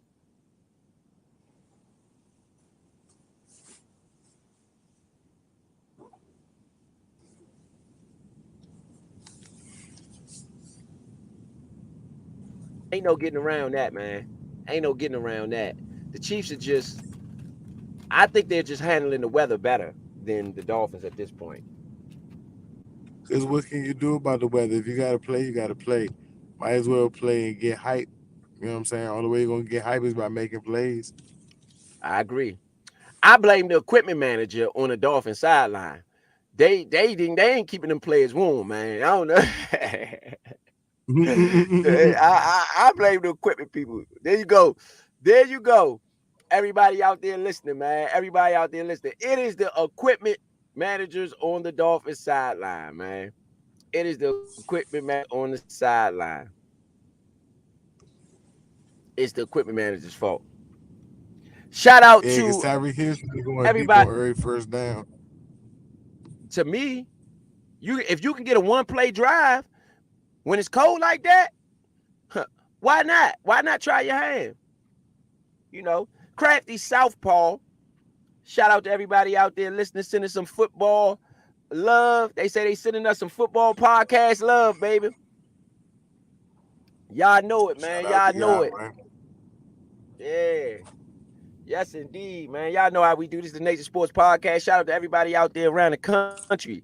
You know, we do this here, representing DC. You know, feel free to throw something in the comments as to where you're representing, where you're calling from, or where you commenting from.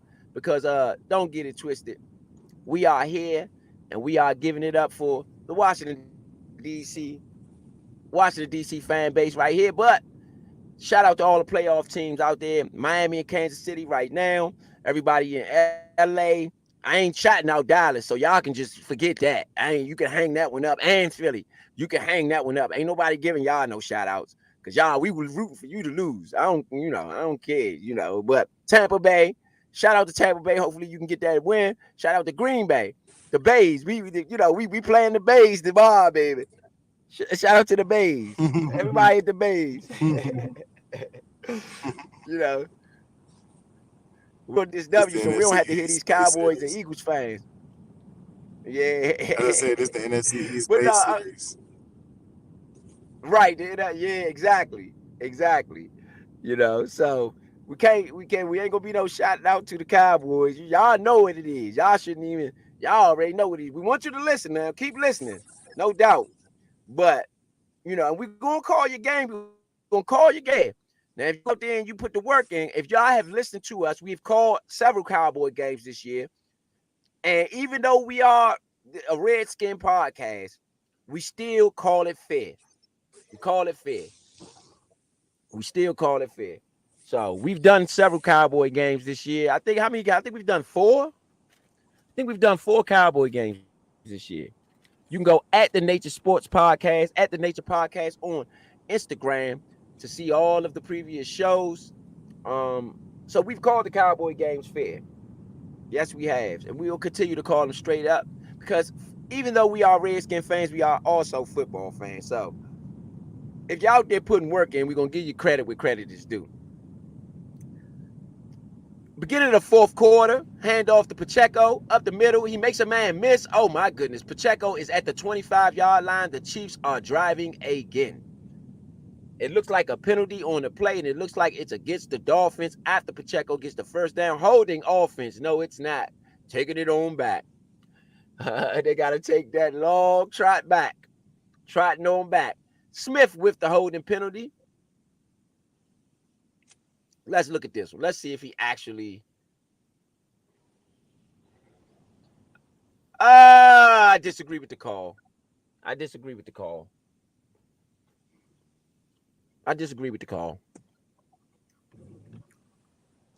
6 penalties for the Dolphins for 44 yards, 4 penalties for the Chiefs. Chiefs are moved back to the 44-yard line. The Dolphins 44, so they're around midfield on the Dolphins side at least. Mahomes back to pass, looks to the right side, throws it over the middle. It is a catch again for Rice. Rice has been unguardable. They got a linebacker on him. I mean, I just don't get it. 1st and 10, deep in the Dolphins territory at the 15-yard line. It looks like he beat... Who did he beat on there? Howard? No, Xavier Howard is not playing. Like I said, they had injuries. That's what that is. The Dolphins had a lot of injuries on the defensive side of the ball. Jones, wasn't nobody really on the coverage. It looked like they were in some sort of a zone. And Rice, man, in this game. Rice numbers are gaudy, too. So this one. Handoff up the middle to Edwards-Helaire. He gets no yards on the carry. And you got a lot of hypeness coming out of David Long with the tackle. Sorry, Jones with the tackle. And he's just super hyped.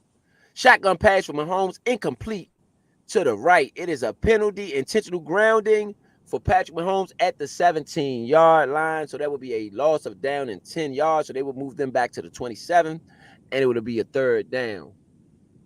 They finally got Mahomes on the intentional grounding.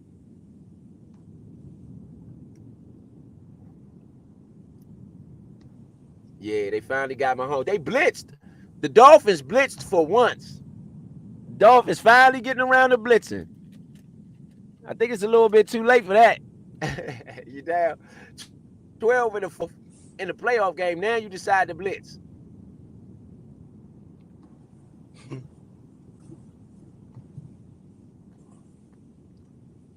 That's a Jack Del Rio move there. No offense, Jack Del Rio did a good job here, but you had the tendency to bring 4 a little bit more than what we like to DC. We would like to see you bring a little bit more. We'd like to see you bring a little bit more to the table on that one. Yes, indeed. Yes, indeed. Yeah, that was definitely intentional grounding on that one. So that moves the Chiefs back to the 27-yard line. On this 3rd, it looks like a 3rd. It's going to be a 3rd and 20. Looks like the Chiefs going to get another field goal. And like you said, it's probably not going to go over. So that might have sealed the deal for the Dolphins. I mean, it's still 13 minutes left in this game, though. Still 13 minutes left in this game. Yeah, it's a 3rd and 20 from the 27-yard line. Patrick Mahomes in shotgun. Back to pass. Looks to the right side. Look, it's another holding penalty. They should have called it, at least. I didn't see a flag, but they definitely should have called it. He held again. He got held again. Yeah, Justin Houston. Is that Justin Houston with the... Yeah. It looks like he got held again.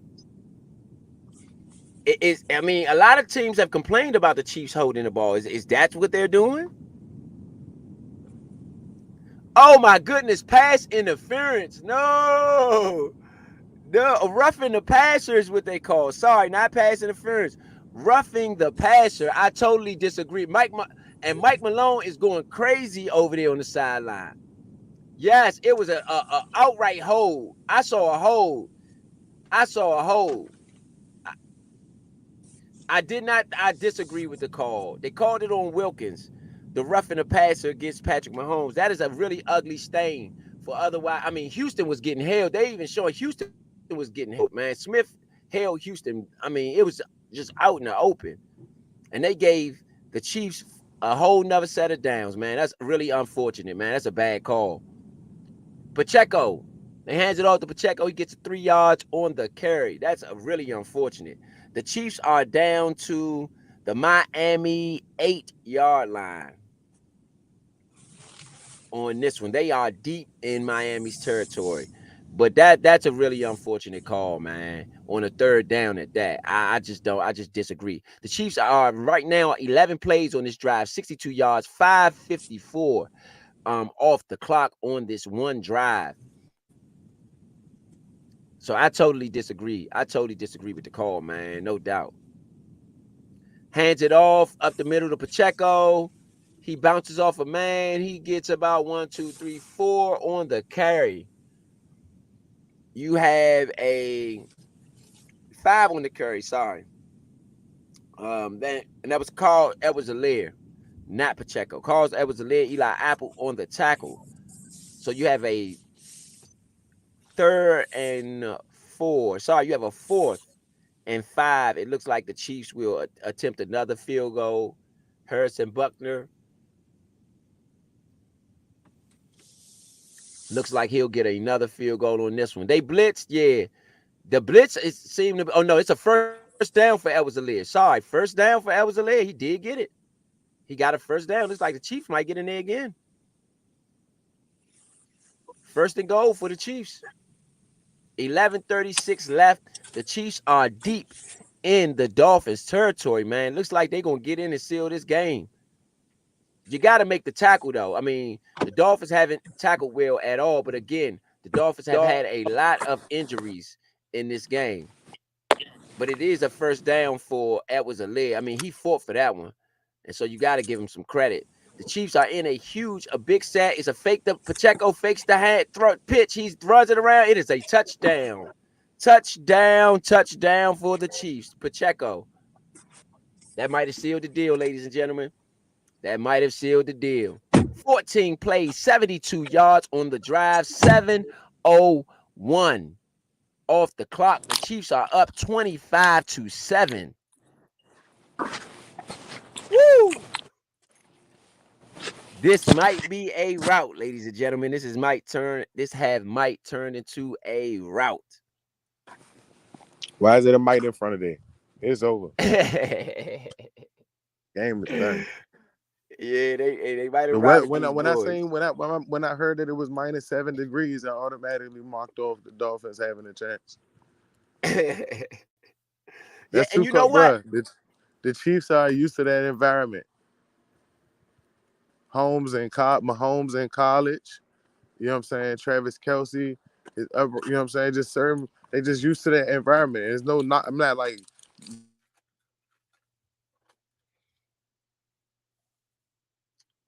Well, let me ask you. Conferences they were in and stuff like that.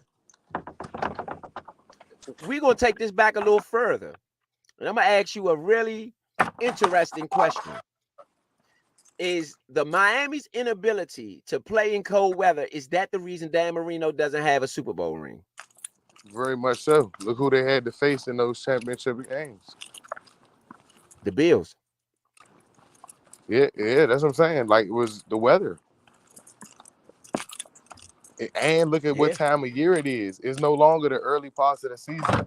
Dan Marino, with yards per game and all of that started going down when they played teams that were in colder environments because it's a little bit tougher to do the things that you normally used to doing. So this is why defense win championships and running game wins championships. Mm-hmm. Is this why they say that defense win championships? Definitely. It makes sense now. So all the podcast. Go ahead. Go ahead. I agree with you. I was gonna say, so okay, y'all got a little football knowledge here. The reason we've come to the conclusion that the reason that defense and the running game gives you a better chance, at least you have to be able to enact it when you need it, is because once the playoff times come, the weather gets bad and you have to go into a Kansas City, or you have to go into a Denver, or you have to go into a Buffalo or a New England. Then if you can't play in bad weather, you just hit.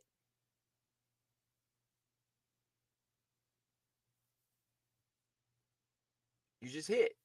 So that's one of the reasons why, as football fans, um, why you have um the defense and running game wins championships. This is one of the reasons why, that is a notion here in the NFL, because I mean the Chiefs are showing you today it's cold. It's cold out there. And I mean, I think the Chiefs might have to go on the road though with this win. Um, to my understanding. Maybe not. Depends on how these games play out. They might not have to go on the road. They might have another uh game this week. Week 9 versus Miami, Pacheco had 16 rushes for 66 yards. Today he has, hold on, let me make sure I get that number right. Today I believe he has 19 rushes, 4 yards. Oh, he's going deep now. That was a good shot to Waddle. I don't understand why they just trying this. Miami just tried a deep pass to Waddle. I just don't understand why it's coming so late. He was open too. He was open. He had a shot at it. I mean, the Miami offense scored 7 points in the second quarter, but other than that, they've been pretty anemic in this one. They've been pretty anemic in this one. A short pass to the right for Tyreek Hill, 6 yards on this one. On a 3rd and 4. It's a penalty on Miami, delayed game. Take them back 5 yards. That's going to make that 3rd and 4 into a 3rd and 9. They could not really afford that penalty. Their season is on the line, so whatever they have to do, they need to do it now. They have to do it now. Shout out to everybody out there listening. This is the Nature Sports Podcast with ETA Money Row and Up Down Vito, bringing you the Chiefs and Dolphins live for the Nature Sports Podcast desk. We're going to make sure y'all get it and get it in good. I mean, they really, the Chiefs, I mean, the Dolphins, sorry. The Dolphins really didn't need that at that point, that delayed game. I mean, it makes it the 3rd and 9. Tua Tagovailoa, deep pass to the left, caught by Cedric Wilson, out of bounds at the Miami 45 for 19 yards. You have a first down.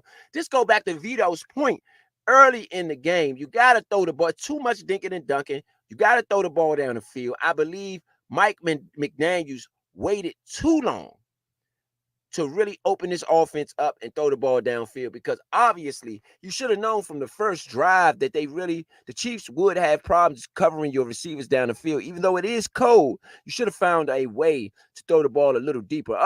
Tua Tagovailoa, short pass, short middle to a short pass to the middle to Craycroft to the 36, Kansas City 36 for 19 yards. So in consecutive plays, you have two 19-yarders back to back. They're starting to open it up now. But this should have been, they've waited way too long. I mean, you wait to the fourth quarter, 9 minutes in the fourth quarter to open the offense up after having a 55-yarder to Tyreek Hill early in the season. Early in the game, early in the second quarter, I just don't understand it. Tua Tagovailoa back to pass, yes. I just don't understand it. This is what they should have done all game long. Tua Tagovailoa, short pass to Raheem Mostert, who was tackled at the Kansas City 39 for a -3-yard gain. -3, backwards. I just think Tua, if this was what you were going to do, you should have done this early in the game, and you should not be dinking and dunking in the playoffs. I agree with Vito there. It seemed to have gotten Joe Flacco in trouble earlier. And if they watch this game the Joe Flacco game earlier, they should have known the dink and dunk was not going to work in this one. Tua Tagovailoa scrambles to the left, pushed out of bounds for at the Kansas City 25-yard line for 14 yards. Snead with the tackle. Hey, they scrapping. They scrapping trying to get into it. They scrapping trying to get to it. However, I think it's a little too late because Kansas City, when they get the ball back, they're probably going to hold it, and I'm not sure you can get back in this one. Now, if the Dolphins let's say the Dolphins get 7 here, you got a 14-26 ball game. They would need to get a stop, 3 and out, get the ball back, and maybe get another touchdown there. Now you're looking like something. It'll be a 5-point ball game at that point. But Tua is scrapping. He's not giving up, and you got to give him credit for not giving up because it would be easy to give up in a situation like this. In the playoffs, -7 degrees, you're down to Patrick Mahomes and the Chiefs, 7 minutes left in the game. Anybody could pack it in right now, and Tua is not doing that. Incomplete pass, deep right to Tyreek Hill, Snead on the coverage. So it will be easy to give this one up. They are not. The time of possession, 30 minutes to 21 minutes for the Dolphins, 30 minutes for the Chiefs. And I really want to give Spags some credit here because, he's done a good job. They threw it in double coverage to Tyreek Hill. They've been doubling Tyreek Hill, I believe, ever since the first quarter. If anybody knows how to play the Chiefs and play Tyreek Hill, it would be Spags. So this was expected. That's why the Dolphins maybe should have thought about running things that the Chiefs would not be ready for. That's what the playoffs is about too. Doing whatever you have to do that the other team is not ready for.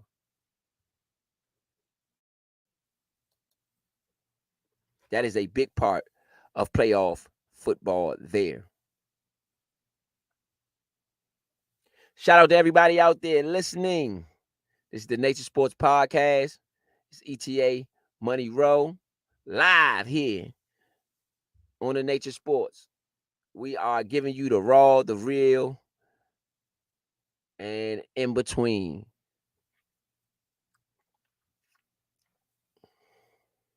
$7:09 left in the fourth quarter. 26-7. Mike McDaniels just threw the flag. He is making a challenge on the last play, which was a pass to. They said it was a backwards pass, and it hit the helmet. It hit the helmet of Ecklenberg. It hit his helmet. That's why it wasn't a backwards pass. They say it was with a fumble recovery by the Chiefs. They marked it out of bounds where it went out of bounds. Mike McDaniel is challenging that. That is a good challenge. They will win that one. They're at the Chiefs' 25-yard line.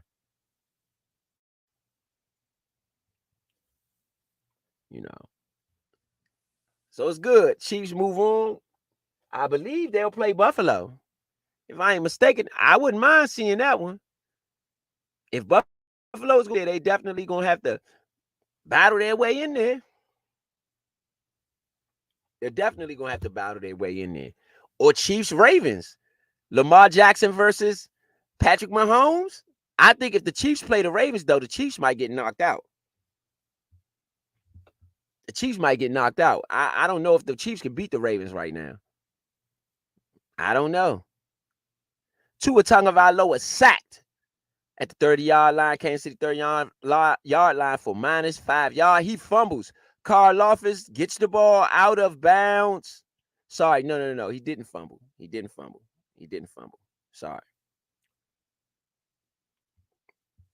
There's no fumble there.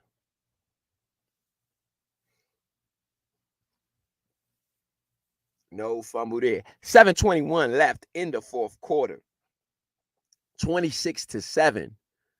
The Miami Dolphins losing in this one to the Kansas City Chiefs in Kansas City in this in this AFC wild card playoff game. Tua Tagovailoa, short pass to the right to the Kansas City 31, -6 yards to Tyreek Hill. McDuffie on the tackle. That was on a 3rd and 10. That will be 4th and 16. I believe the Miami Dolphins have no choice but to go for it here.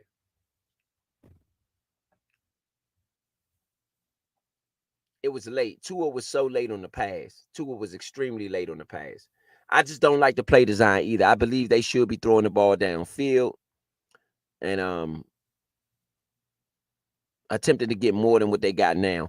I would kick a field goal here, though, ironically, because then that makes it a 2-possession game. You down 26-7. You kick a field goal. That makes it 10-26.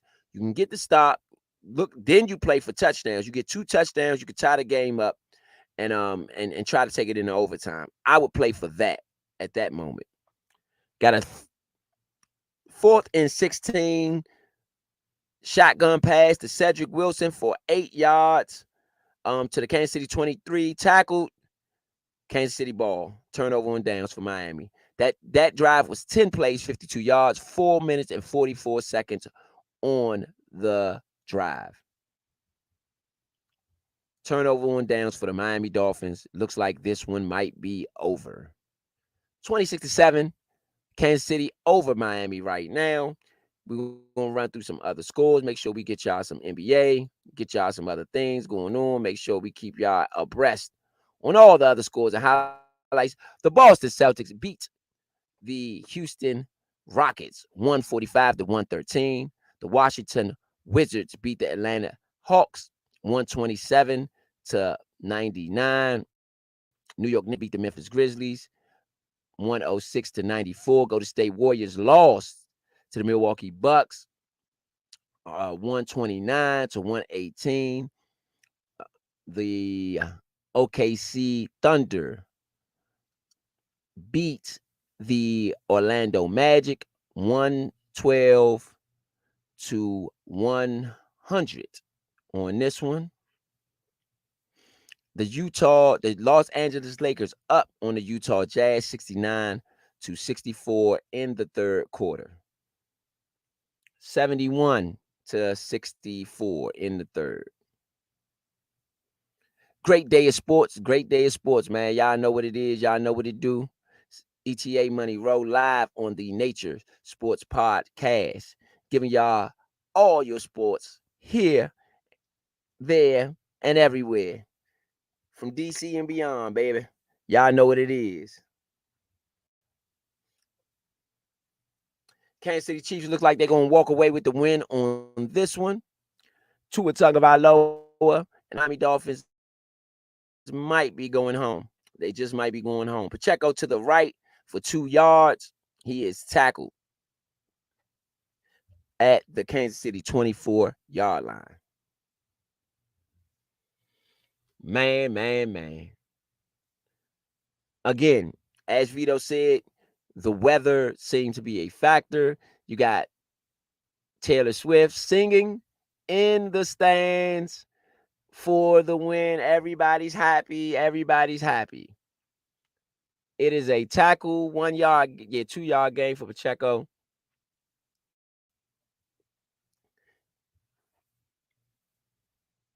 Man, 5:40 left in the 4th quarter.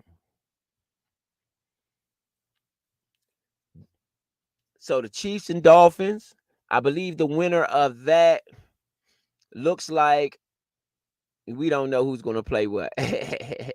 We got to wait till all games are played before we see who does what and who will be what in the playoffs. Got another run to Pacheco for 2 yards. Riley on the tackle. Time out. Miami with 5:34 left in the 4th. 26-7 ball game. Kansas City Chiefs looks like they're going to walk away with this one at home for the win. Now the question is, will we see Taylor Swift and company on the road? On the road. A lot of people starting to leave Kansas City, filter on out. Looks like Everybody sitting there partying in Kansas City, but people are filtering out for sure. Mama Kelsey in the building. Shout out to Mama Kelsey. Wonder if she's going to be in Philadelphia tomorrow night watching Jason Kelsey, the other son, play. No, Monday night. Yeah, Jason Kelsey watching the other son play against the Tampa Bay Buccaneers in Philadelphia. Travis Kelsey in motion. 3rd and 5. Patrick Mahomes back to pass. Looking to get the first. He's going deep. Uh-oh. Going for some gusto. It is incomplete. Incomplete. Looking for... It looks like he was looking for Valdez Scantley on that one. Townsend with the punt. 45 yards down to the Miami 29-yard line. Winchester with a fair catch. Sorry, by Winchester. Winchester is the center. Fair catch by Berrios. Sorry. Fair catch by Berrios.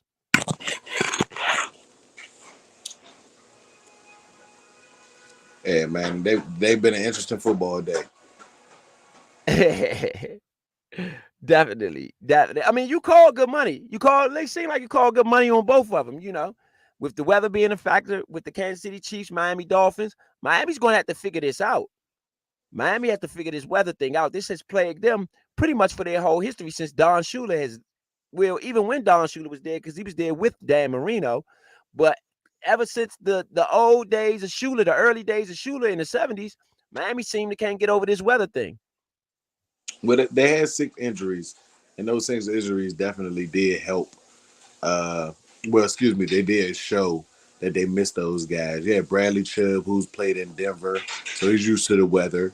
I agree. You got a couple of other guys that are from colder environments that have been professionals before, so those guys would have been a little bit more to, to just teach them guys how to embrace this type of weather or even how to approach the game.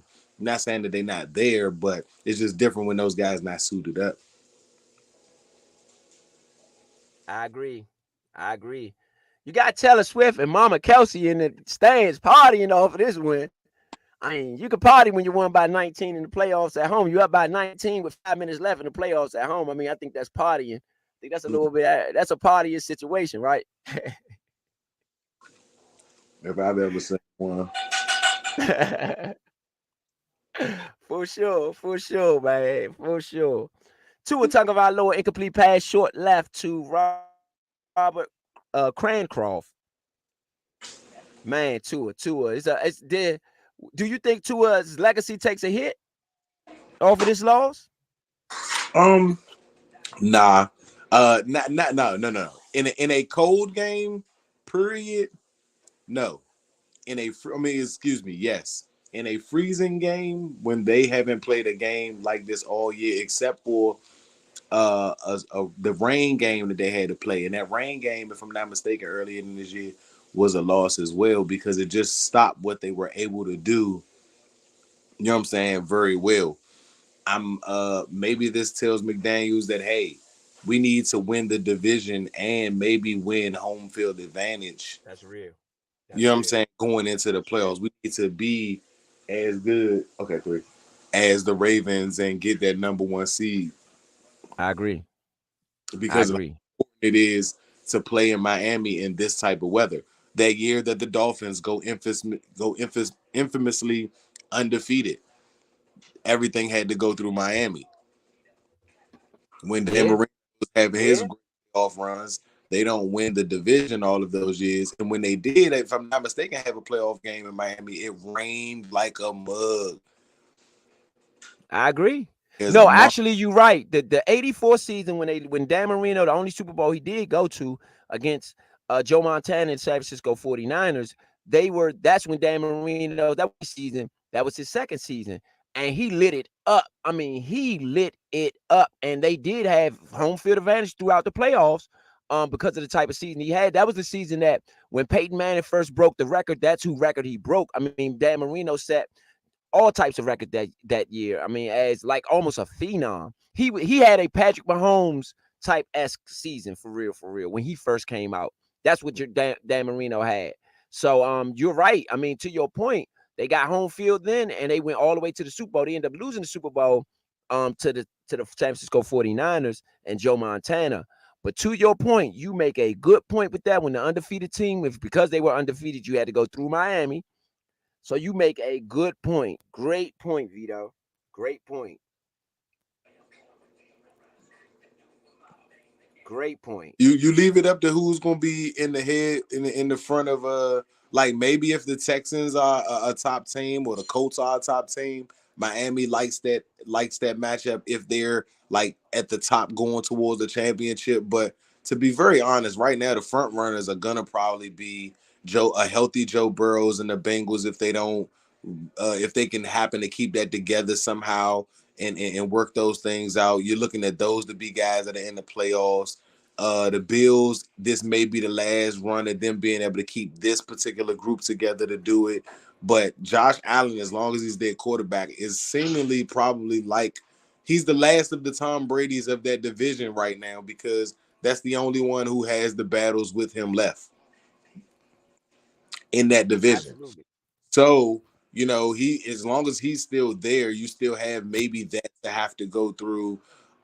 It's not getting any warmer for the Dolphins if they don't get home field advantage playoffs, bro. Like you only got those teams that got turf is able to get a home field game because they'll be able to play in a dome and maybe that helps you. But other than that, you got to play outside. Kansas City ain't going nowhere. If the Raiders get a good spot, you got to play in Vegas, but I don't know if you want to play in the Raiders environment. You know what I'm saying? And all of the allure that Vegas brings as far as for young athletes and having to not try to go out and party when you don't want to go into Vegas, bro. It's a lot going on in Vegas. You know what I'm saying? But again, that's a dome team that maybe you have a chance where you feel positive on your matchup. But again, everybody else is kind of in an aspect where in this type of year you're gonna be playing in some type of element. If the Steelers, if the Titans, you know what I'm saying, if any of these teams that are outside and have elements going on, it's storm season, baby. Thank you, baby. Yeah. Yeah. Absolutely. Incomplete pass from Tua Tagovailoa to Jalen Waddle. Absolutely, Vito. I mean, man, I mean, you just summed up the whole Miami franchise with that one, though. As crazy as it sounds, I mean, it's logical. I mean, and when you look down their history, I challenge anybody to look at their history, um, and you'll see much of what Vito said is true. Whenever they had, Miami has, I believe they have 3 rings, 3 championships. They beat the Cowboys twice. No, they beat us. They beat the Redskins once. They beat the Cowboys once. So they have 2 rings. And in those 2 championships, I believe they beat us in the undefeated season. We can't but don't get it twisted. We came back and beat them back when John Riggins ran the infamous run. That was against the Dolphins, but I believe that season too, they had home field advantage. I believe they had home field advantage as well in that season. He was offsides. It should have been called offsides on Snead. Good throw from Tua Tagovailoa outside to Jalen Waddle. Good catch for Waddle. 1st and 10 on the sideline. Tua's still playing though. I mean, you got to give him credit. He's still playing. He never gave up. I think the Miami fans should be encouraged by that because a lot of players give up and they play bad, and you're not seeing that out of Tua. You're not seeing that out of Tua. Jackson got away with a hold though. Oh my goodness, Jackson got away with a hold on Chris Jones. Man, how do you feel about the refs in this game? What type of job do you think the refs did in this game? Um, so if you want me to be honest, in the first half I had a lot to pick on. As you can see, I was in the car some of the second half, so I wasn't able to watch it for some of Right. it in the half, but like I missed the whole third quarter. But in the first half, if you go back and look at the first quarter, Miami and the Chiefs, whatever man was in motion was starting to run up field before the ball was hyped almost every play. Mm-hmm. No I penalties saw was that being too. on the first Yeah. drive with Tyreek Hill when they didn't get the third down. That was a clear pick play. Waddle literally ran up and blocked 2 Chiefs players with no flag call. Yeah, I agree. I agree. I'm gonna say this. First half, I'll give them a I'll say I'll give them a C. Um Second half, they get an F. Because we've seen a number. I mean, and this is going to be pointed out. I believe this will be pointed out nationally um, tomorrow on many of the national networks. You heard it here first on the Nature Sports Podcast, as you always hear most of the stuff first when we call games. I believe this is going to be a national conversation tomorrow about the refs. I mean, it was a couple plays where people got away with it. Good blitz on 3rd and 10 by the Kansas City Chiefs. It's going to be 4th and 10 for the Miami Dolphins. Ball goes into the stands and it is caught by. It looks like somebody caught the ball. Everybody's congratulating the person who caught the playoff ball. That's golden. You got a game ball. You went to the game and got a game ball in the playoffs. That's golden, Yeah. man. Shout out to the Security's about fan to right there. Yeah. Oh, your security about to come get that. You better hide it. You better leave. It's the game over. I'm leaving. What's that? Once I get that, I'm leaving. I'm disappearing with that joint. Game over. Imagine making it out of there without that. I mean, with that. I know, right? Tua Tagovailoa back to pass, throws it. It is a catch. Tyreek Hill. No, incomplete. He dropped the ball on the 4th down.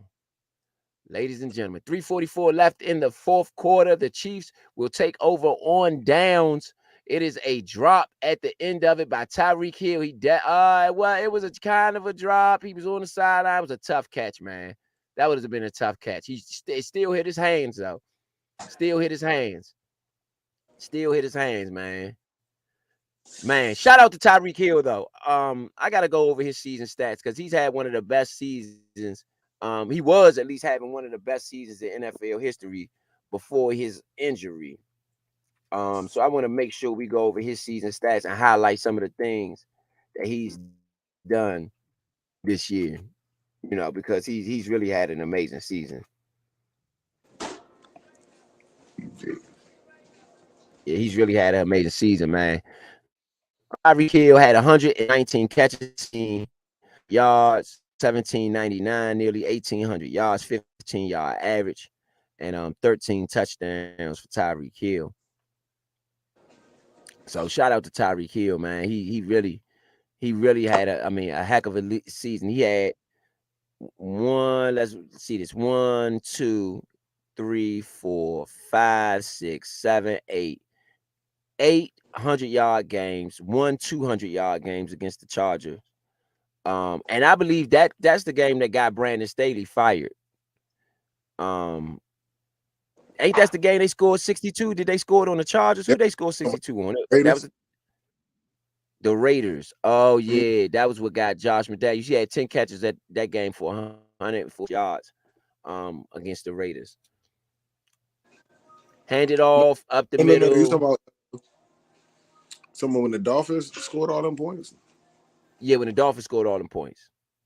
Who did they score all them points on? Was that the Raiders? I believe it might have. Hold on, let me pull it up. Let's put it.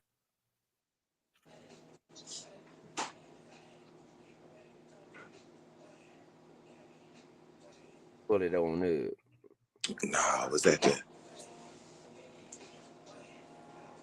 Was that the? That wasn't the Raiders. Yeah, maybe that was the Raiders. That might have been what got McDaniels fired. Broncos. It was the Broncos. Yeah, it was the Broncos. And in that game, he had 9 receptions, 157 yards, 17-yard average, and a touchdown in that game.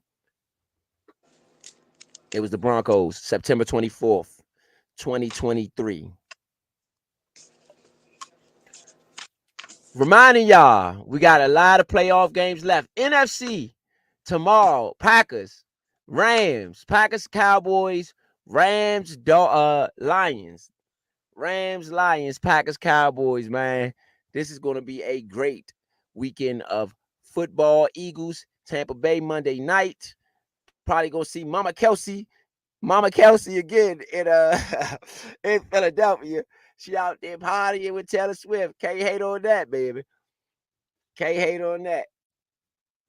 Shout out to everybody out there, man, listening in. It's the Nature Sports Podcast. Shout out to everybody who's tuned in today, who shouted us out. You know, all the other podcasters out there showing us some podcast love, baby. You know, y'all know what they do. We're going to bring y'all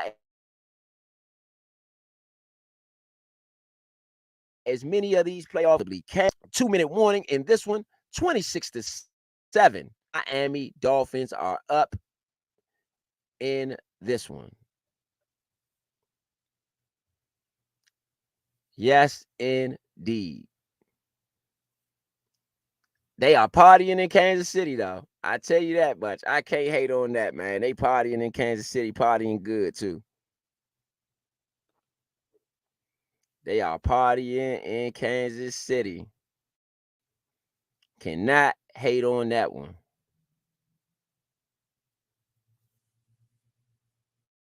Yeah. So, again, going back to the Redskins, this is what I need. I need some at least a wild card. Can we at least get a wild card next year? Can we get a wild card? I know we don't need right now. We don't know what's going on with the team. New GM, new everything. But come on, man. We need a wild card Sunday, man. The last one we had was when Heineke took over the show. You know what I'm saying? So I think we deserve one, man. Can we be playing on this wild card Sunday? Oh, you want to play all the way through? We don't want a bye week. Oh yeah, of course we want a bye week. We want a home. If they got to come to FedEx now, one thing about it, I hate FedEx. Don't get it twisted. One of the worst stadiums in the league. That I'm gonna keep it real. I'm not a FedEx Field fan. However, if you got to come there in the playoffs, it's gonna be hard. It's hard to win there. I'm gonna tell you that. It is not. I don't care if we got a backup quarterback, a quarterback with one leg, a quarterback with no legs. It's hard to win up in FedEx. We've had all of them. The quarterback with no leg, one leg, and a backup. And it was hard for anybody to win on that one. You know what I'm saying? So that's one thing I will say. Carl Edwards fumbles the ball. Ball pops up in the air. Now they force a turn. What in the world is going on? The Miami Dolphins force a turnover. Finally, with under 2 minutes left in the game, and they're down by 19 points. Now they cause a turnover. I'm going to be honest with what is disappointing in this game. Raheem Mostert, I feel like should have got the ball more. This is where I'm going to get on Mike McDaniels a little bit. In the first half, I mean, we was asking, will they be able to keep up with Raheem Mostert? And he literally did not get the ball for 3 quarters after that. And I mean, and that's really unfortunate because Archan is good. I mean, maybe Mostert must have got hurt because we haven't seen Mostert back in there for a while. So I'm just going to assume, I'm going to give Mike McDaniels the benefit of the doubt and assume that Mostert was hurt. That's why they didn't put him back in the game. Other than that, that was a grave mistake to not have Mostert in there as well as he was in there, in my opinion.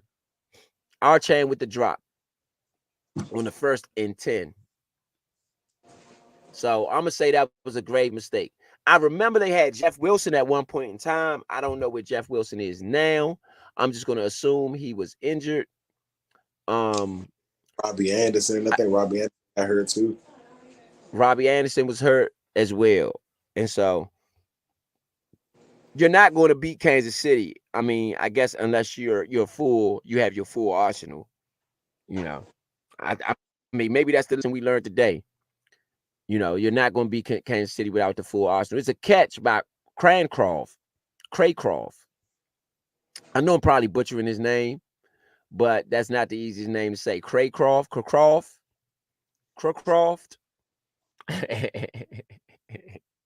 So I might be butchering his name a little bit. Oh, it's a good hit. It's a catch. 15, 14, 13, 12, 11, 10, 9, 8, 7, 6, 5, 4. Game over, man. Game over. Game over. Shout out to everybody out there who's been listening to the Nature Sports Podcast. The Kansas City Chiefs walk away with a wild card win against Patrick Mahomes and the Kansas City Chiefs. Against Tua Tagovailoa and the Miami's Dolphins, 26-7 in Kansas City. A very cold Kansas City, to the point to where Andy Reid, his beard was totally frozen over. Mike McDaniels and everybody else is getting off the field as soon as possible, running into the locker room. Andy Reid giving the wife a good old hug there. It's good to see all the players embrace Tua Tagovailoa. Another playoff loss, man. I don't know if it's his first. Might have been his first playoff game, but he definitely got a playoff loss there. Justin Houston out there giving a shout out to Andy Reid and the wife. Andy Reid's wife looking real chippy there with the fur. Jazzed up, baby. Jazzed up. Hey, I like to see that, man. I like to see everybody out there doing a thing the right way. Kansas City walks off with the win. So we got two winners in the playoffs thus far. We have the Houston Texans walk away with the win over the not Baltimore, over the Cleveland Browns. I'm talking about the AFC North team. Over the Cleveland Browns, 45-14. The Kansas City Chiefs beat the Miami Dolphins 26-7, ending Miami's season. It's been a great season for Miami, but it was not meant to be this year. Again, Vito might have given them on air what they need to do in their pathway to the Super Bowl, which have everybody come through Miami. If you do not get home field advantage, it may not work out for you at all. I mean, you're spending half the season in 60 and 70 degree weather. Even today, it is 66 degrees in Miami, with a small chance of precipitation. But overall, if you would have played this game in Miami, it would have been a lot easier, rather than what it was today, with what you had today. So again, we don't know. We wished, but we don't know what it would have been if this was in Miami.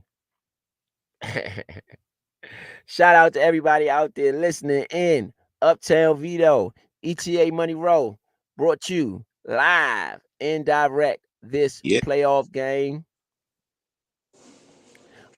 What you think about it? What's your analysis of the Kansas City Chiefs moving forward Um, in these playoffs? it went the way that I expected it. Pachenko ran very hard. I wasn't surprised, but I'm always surprised about guys who take advantage of their opportunity. Pachenko is one of those guys that always reminds me that you can't always rest like your job is guaranteed. It's always somebody behind you that's hungrier. He runs just like that. He runs like he's not gonna get another chance to run again. I think the team plays off of that. And if he can go in and run the same way against any of these other guys, it gives Mahomes an opportunity to play the way that he plays. If guys act like Travis Kelce isn't going to be one of their main receivers and don't decide to check him for whatever reason, I think he's going to have the same success he had today. Guys like Rice, Harmon, Scott, Play big. Gray, those guys stepped up today. I'm not even gonna hold you for the receiving core that you would expected to step up. Those guys stepped up as if they were those guys. So um, I wasn't surprised because of the weather. Like I said, if the weather wasn't if it was 40, if it was 30-5 or maybe 27 degrees out there, I wouldn't have given this an excuse. And to say it's an excuse is to say that the Kansas City was not affected by the weather. That's not the case. I say Kelsey dropped a lot of passes. It was a couple of other guys that dropped passes. It was cold out there. It's just that this team is built for a lot of different things. We've seen them in a lot of different situations and a lot of different conditions. So this don't surprise me to see that they were prepared for it. Andy Reid, frozen mustache and all, looked like he was ready to be out there for a game like this. Mike McDaniels had most of his I face agree. covered. This Yep. means your coach is cold. Like I'm, like that, I'm not just making this up. It's like can't nobody see this? We might need this podcast a lot more people than just this. Like these are obvious things that I'm just looking at. Like whoa, bro. Hey. Like they suffering over that jump right now. Yeah, absolutely. I was surprised by Rice. I'm gonna be honest. I was surprised by Rasheem Rice. I mean, he came up big for them. 8 receptions, 130 yards, and a touchdown on 12 targets. I wouldn't even expect him to get that many targets. So I think that was something that they were not prepared for. I'm gonna be honest. I don't think that the Dolphins were prepared for Rice. I will say this though, to your point and your credit from earlier, the injury seemed to have affected them. The injury seemed to have affected the Dolphins.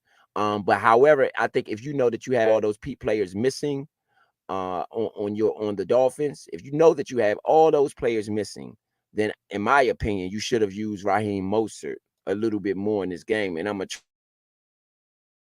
try to see what happened with Mostert while we're on air because he ended up with 8 carries for 33 yards, which he had in the first quarter. It seemed to be working. Why they say active status active. It does not say he has an injury. So what happened with him? I have no idea.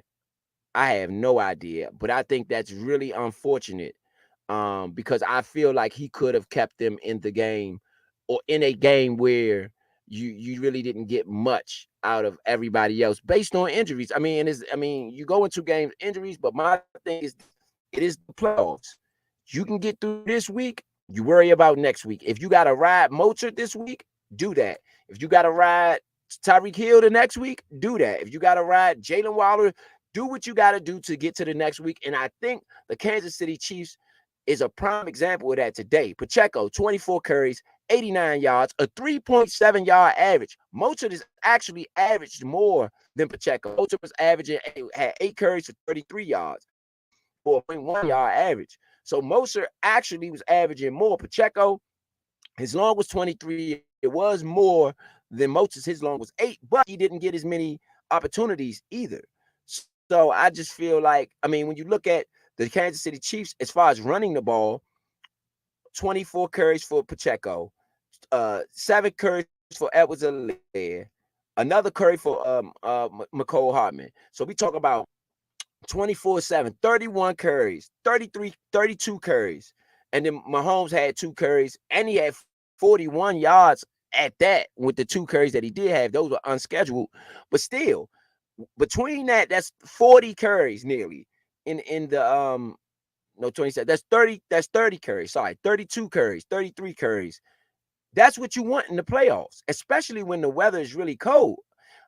Basic football. I think that was, I mean, Mike McDaniels might have showed a little bit of his inexperience as opposed to Andy Reid in a situation like this. Andy Reid did play in Philadelphia once, so he's used to having, a shakeup in weather. He's been through a million playoff games. I mean, Andy Reid has a lot of playoff games under his belt.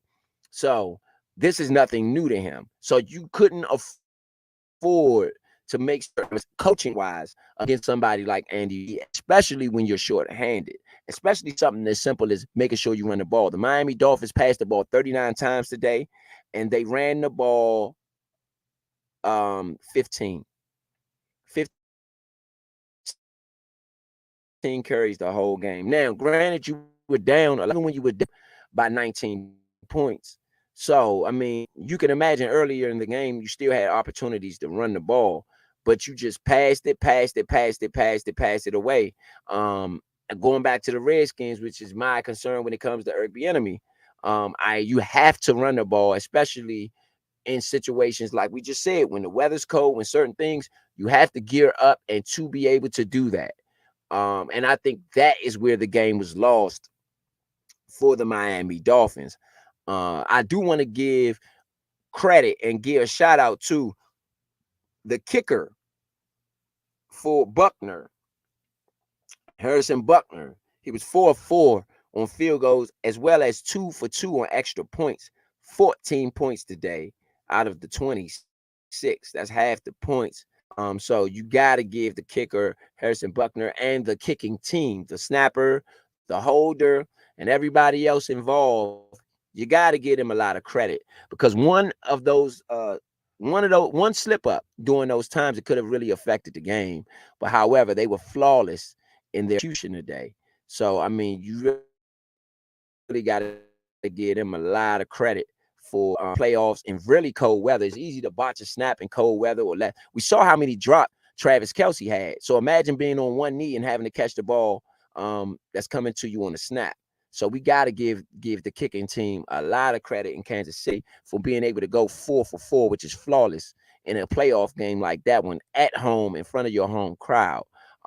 They did not let their team down. They did not let their city down. So I definitely want to make sure that I give a lot of shout out and a lot of credit to Hurst and Buckner and that special teams, because I believe it's part of what won the game. Special teams, offense, and definitely defense. They held Miami to 7. There was a lot of weather concerns. However, they did what they had to do.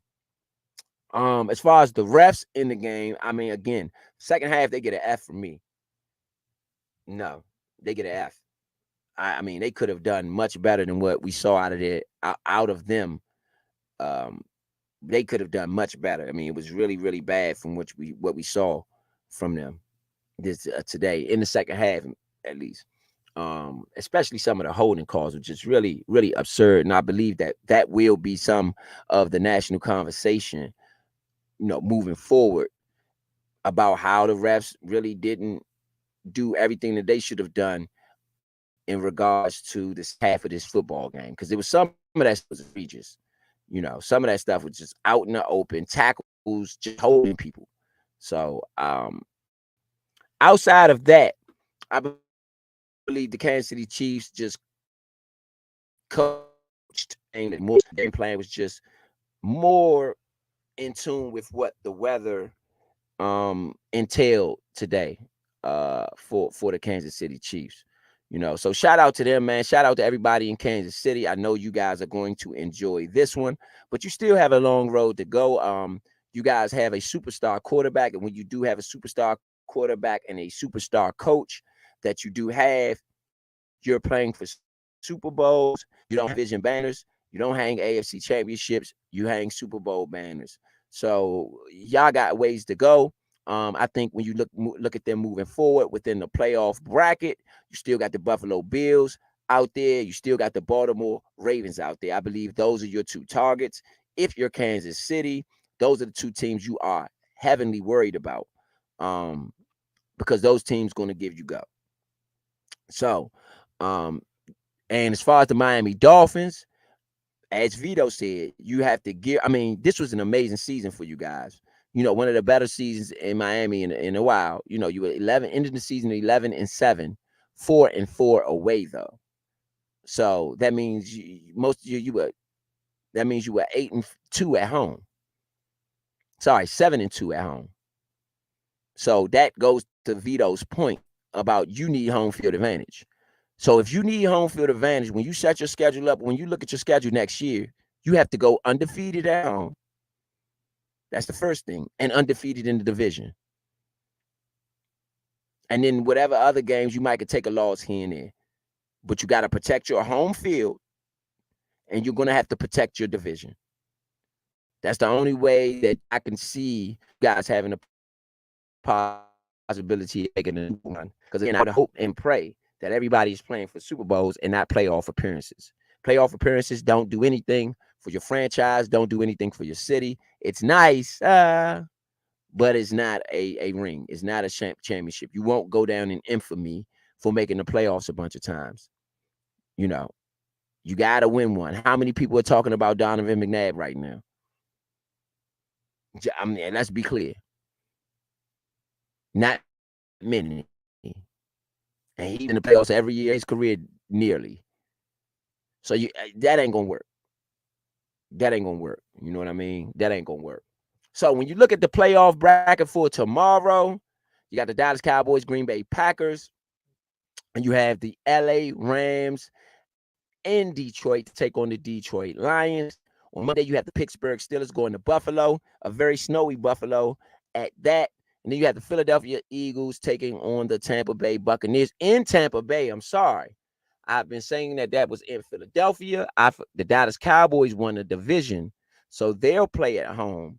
Philly goes on the road to Tampa Bay. Now, does that change does that change the objection on that game? Does that change your mind any bit? Now, Tampa Bay's not in. But No, that don't. no. I'm gonna be honest with you. But it does. I think I'm gonna predict a upset there. I might predict the upset there. I don't know though, because if they didn't have bad press out on them right now, I wouldn't feel like Vegas was setting us up. Because I'm not sure Philadelphia would be able to run the ball on that Todd Bowles defense like that. They do have Villa in the middle, and we know from being in Washington, when you have good tackles, Philadelphia struggles against you.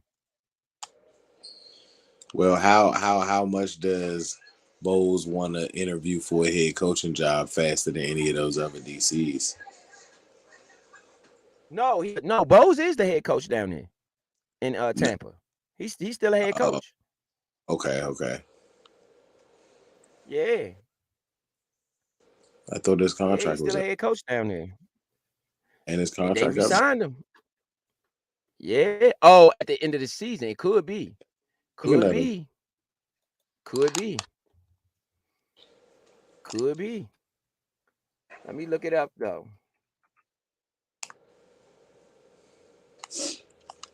Let's look it up.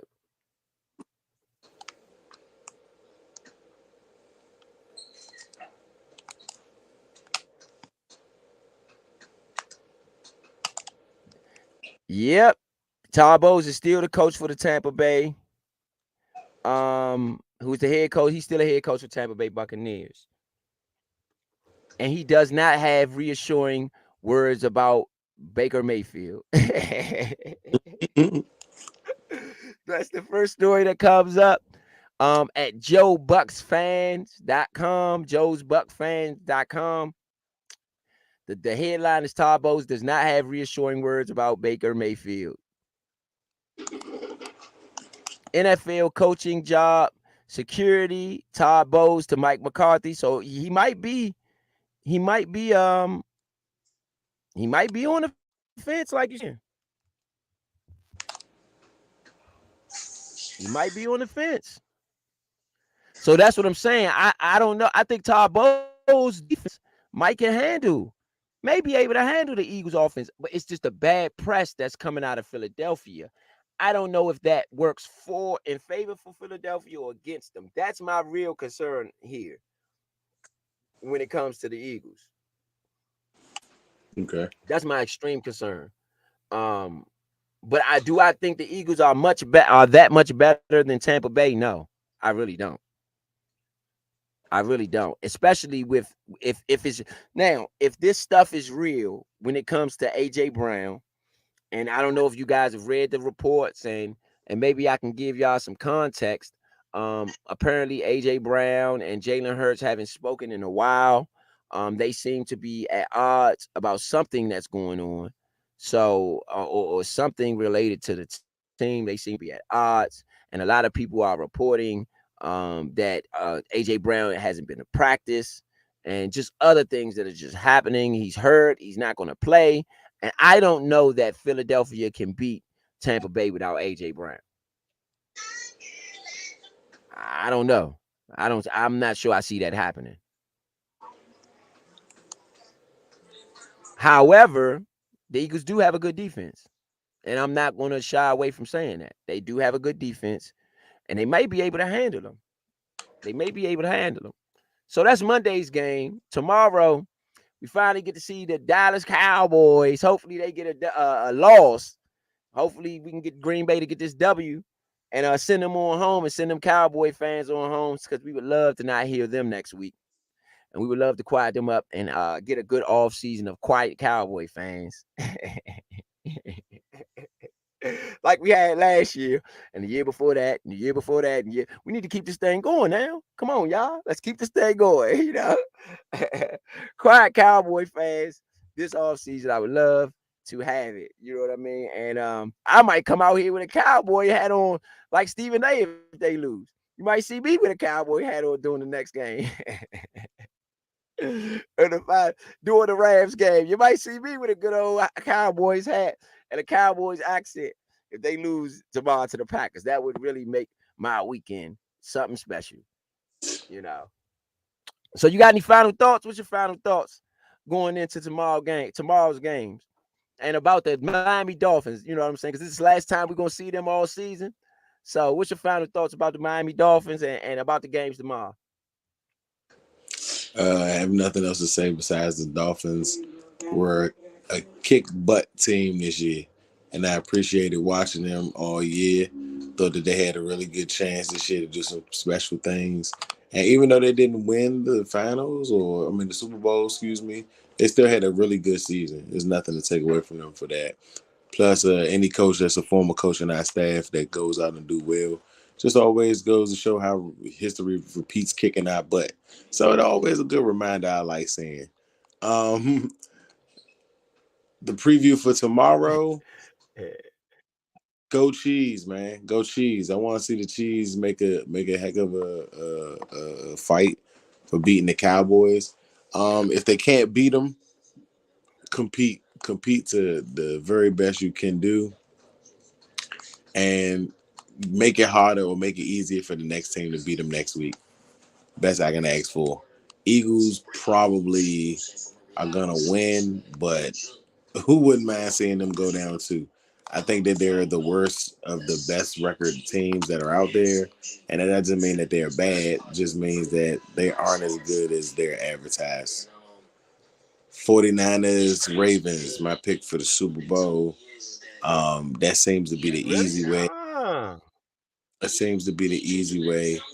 Um, I really think that I got one more pick that I feel more solid than that, but I'm gonna go with the overall, just where everybody is. I personally think, like who I think the AFC gonna go to, but if it's not them, then I would say the Ravens on that side. On the NFC side, I honestly don't think that Purdy's the Super Bowl quarterback, but I'm just going with the crowd of the people, and I think that the 49ers could pull it off via having all things needed to be successful. Um on the NFC side, I'm kind of quiet about that one. I think I got a pick for the NFC side, but I'll wait to see what happens tomorrow. Yeah, that's what I'm doing with the NFC too. You know what I'm saying? I'm right now in the AFC. I'm split between Buffalo, who I'm really confident in right now, and Baltimore, who it's Mm-hmm. Lamar Jackson. Like his game has stepped up to another level. His Mm-hmm. game has really stepped up to another level. I can't lie about that. Some of the things I've seen him do this year, I've never seen him do as a quarterback. And I'm really, for the fans who are new to the show, who's listening in on YouTube. This is our first 3 weeks on YouTube too. We've always posted on YouTube afterwards, but now we're live on YouTube. So for all the fans that came in and listened to us on YouTube, I normally do the quarterback stuff. You know what I mean, on our podcast. So Lamar Jackson, from speaking from as a quarterback, he's doing things that are just amazing out there. And his game has really stepped up to another level. You're not going to be able to beat him in the playoffs like the Chargers beat him, for instance, a couple years ago, like other teams have beat him in previous playoff appearances. You're about to see a different Lamar Jackson this year. Now, I hope he don't try to do too much. If Lamar Jackson is listening, we ain't too far from you. We in DC. We ain't too far from you. Might be listening. Somebody might let him hear this. Somebody might be in Baltimore listening. Don't do too much. Play your game the way you've played it all season long, because your game has been masterful all season long. Do not switch it up. You don't have to. Do exactly what you've been doing, because you have been really good all season long. And sometimes we tend to get to the playoffs and do too much. But if Lamar Jackson can bring what he's brought during the season, it's going to be hard to beat them, because they already have a top-notch defense. That's to be clear. They run the ball extremely well. He's a monster with his legs. They are dangerous, dangerous, dangerous. So that's one thing about the Baltimore Ravens. And again, the Buffalo Bills, I feel the same way. Since they let go Ken Dorsey, I feel like their offense has exploded. Their offense has exploded. And so I feel like those are the two teams, in my opinion. No knock on the Kansas City Chiefs. I'm just not sure that receiving core is good enough to beat the Ravens or the Bills. I'm gonna be quite frank. You know what I'm saying? Rice showed up, but guess what? Now he's on everybody's radar. So y'all not, he's going to be getting some coverages rolled his way. You know what I mean? I'm interested to see how he handles that. And it's not to say he won't handle it well. I just don't know that, but he's definitely on the radar of a whole bunch of teams. So that's where I'm split at. NFC, I'm with you. Because I want to pick Lions. As crazy as that. That's what I said. That's why I see them. Hey, I see as that. crazy, yeah, I gotta see them tomorrow though. But I want to pick Lions as crazy as that might sound because I think they might be the better team. In the game against Dallas, Dallas stole the game. Everybody knows what happened. And right now, it's the number 2 seed. The number 1 seed is San Francisco. I'm not sure that Detroit can beat San Francisco, but I do know one thing. Jared Goff ain't scared of those San Francisco. And I'm about to say they can score. Yeah. He's remember he come from that division. He was with the Rams at first. So he's seen that defense. He's seen that offense. He's played against them. He played against them twice every year. You know what I mean? And he beat them quite a bit too. When he was in that division, he dominated it. So I'm not sure Brock Purdy can beat Jared Goff. I'm just going to be clear about that. So, no knock to San Francisco. I like San Francisco. I do think that they're my split pick too, on the NFC side. But I just got to see more from them on no offense. I think their defense is top notch. It's more about Purdy and what I saw when he played Baltimore. And if he was exposed or not. So that's just the final thoughts. Man, y'all the Nature's Podcast, man. Y'all saw the Chiefs beat up on the Dolphins 26-7. And they got the win, man. And shout out to all the Chiefs fans, everybody out there in Kansas City, Missouri. Y'all party it away, do your thing. Y'all have earned it. Y'all earned another week to play football. We're gonna see y'all tomorrow here on the Nature Sports Podcast. Y'all have tuned in. And we're gonna try to get y'all some early bets, man. Like I said, I want to get y'all some college basketball because I haven't got a chance to do that, and I've been promising y'all all week. I also want to get you a little hockey too, because that's something else that I want to get you overseas. You will eventually get some overseas bets in too. We want to try to get you some overseas basketball while it's going on as well. So that's just to give y'all an update on what we got going on in the Nation Sports Network. That's Uptown Money. I said Uptown Money Road. It's ETA Money Road and Uptown Vito. Yes, sir. Signing out, man. Yes, indeed. Signing out, man. Y'all have a good night. Drive safely. City fans out there. Peace.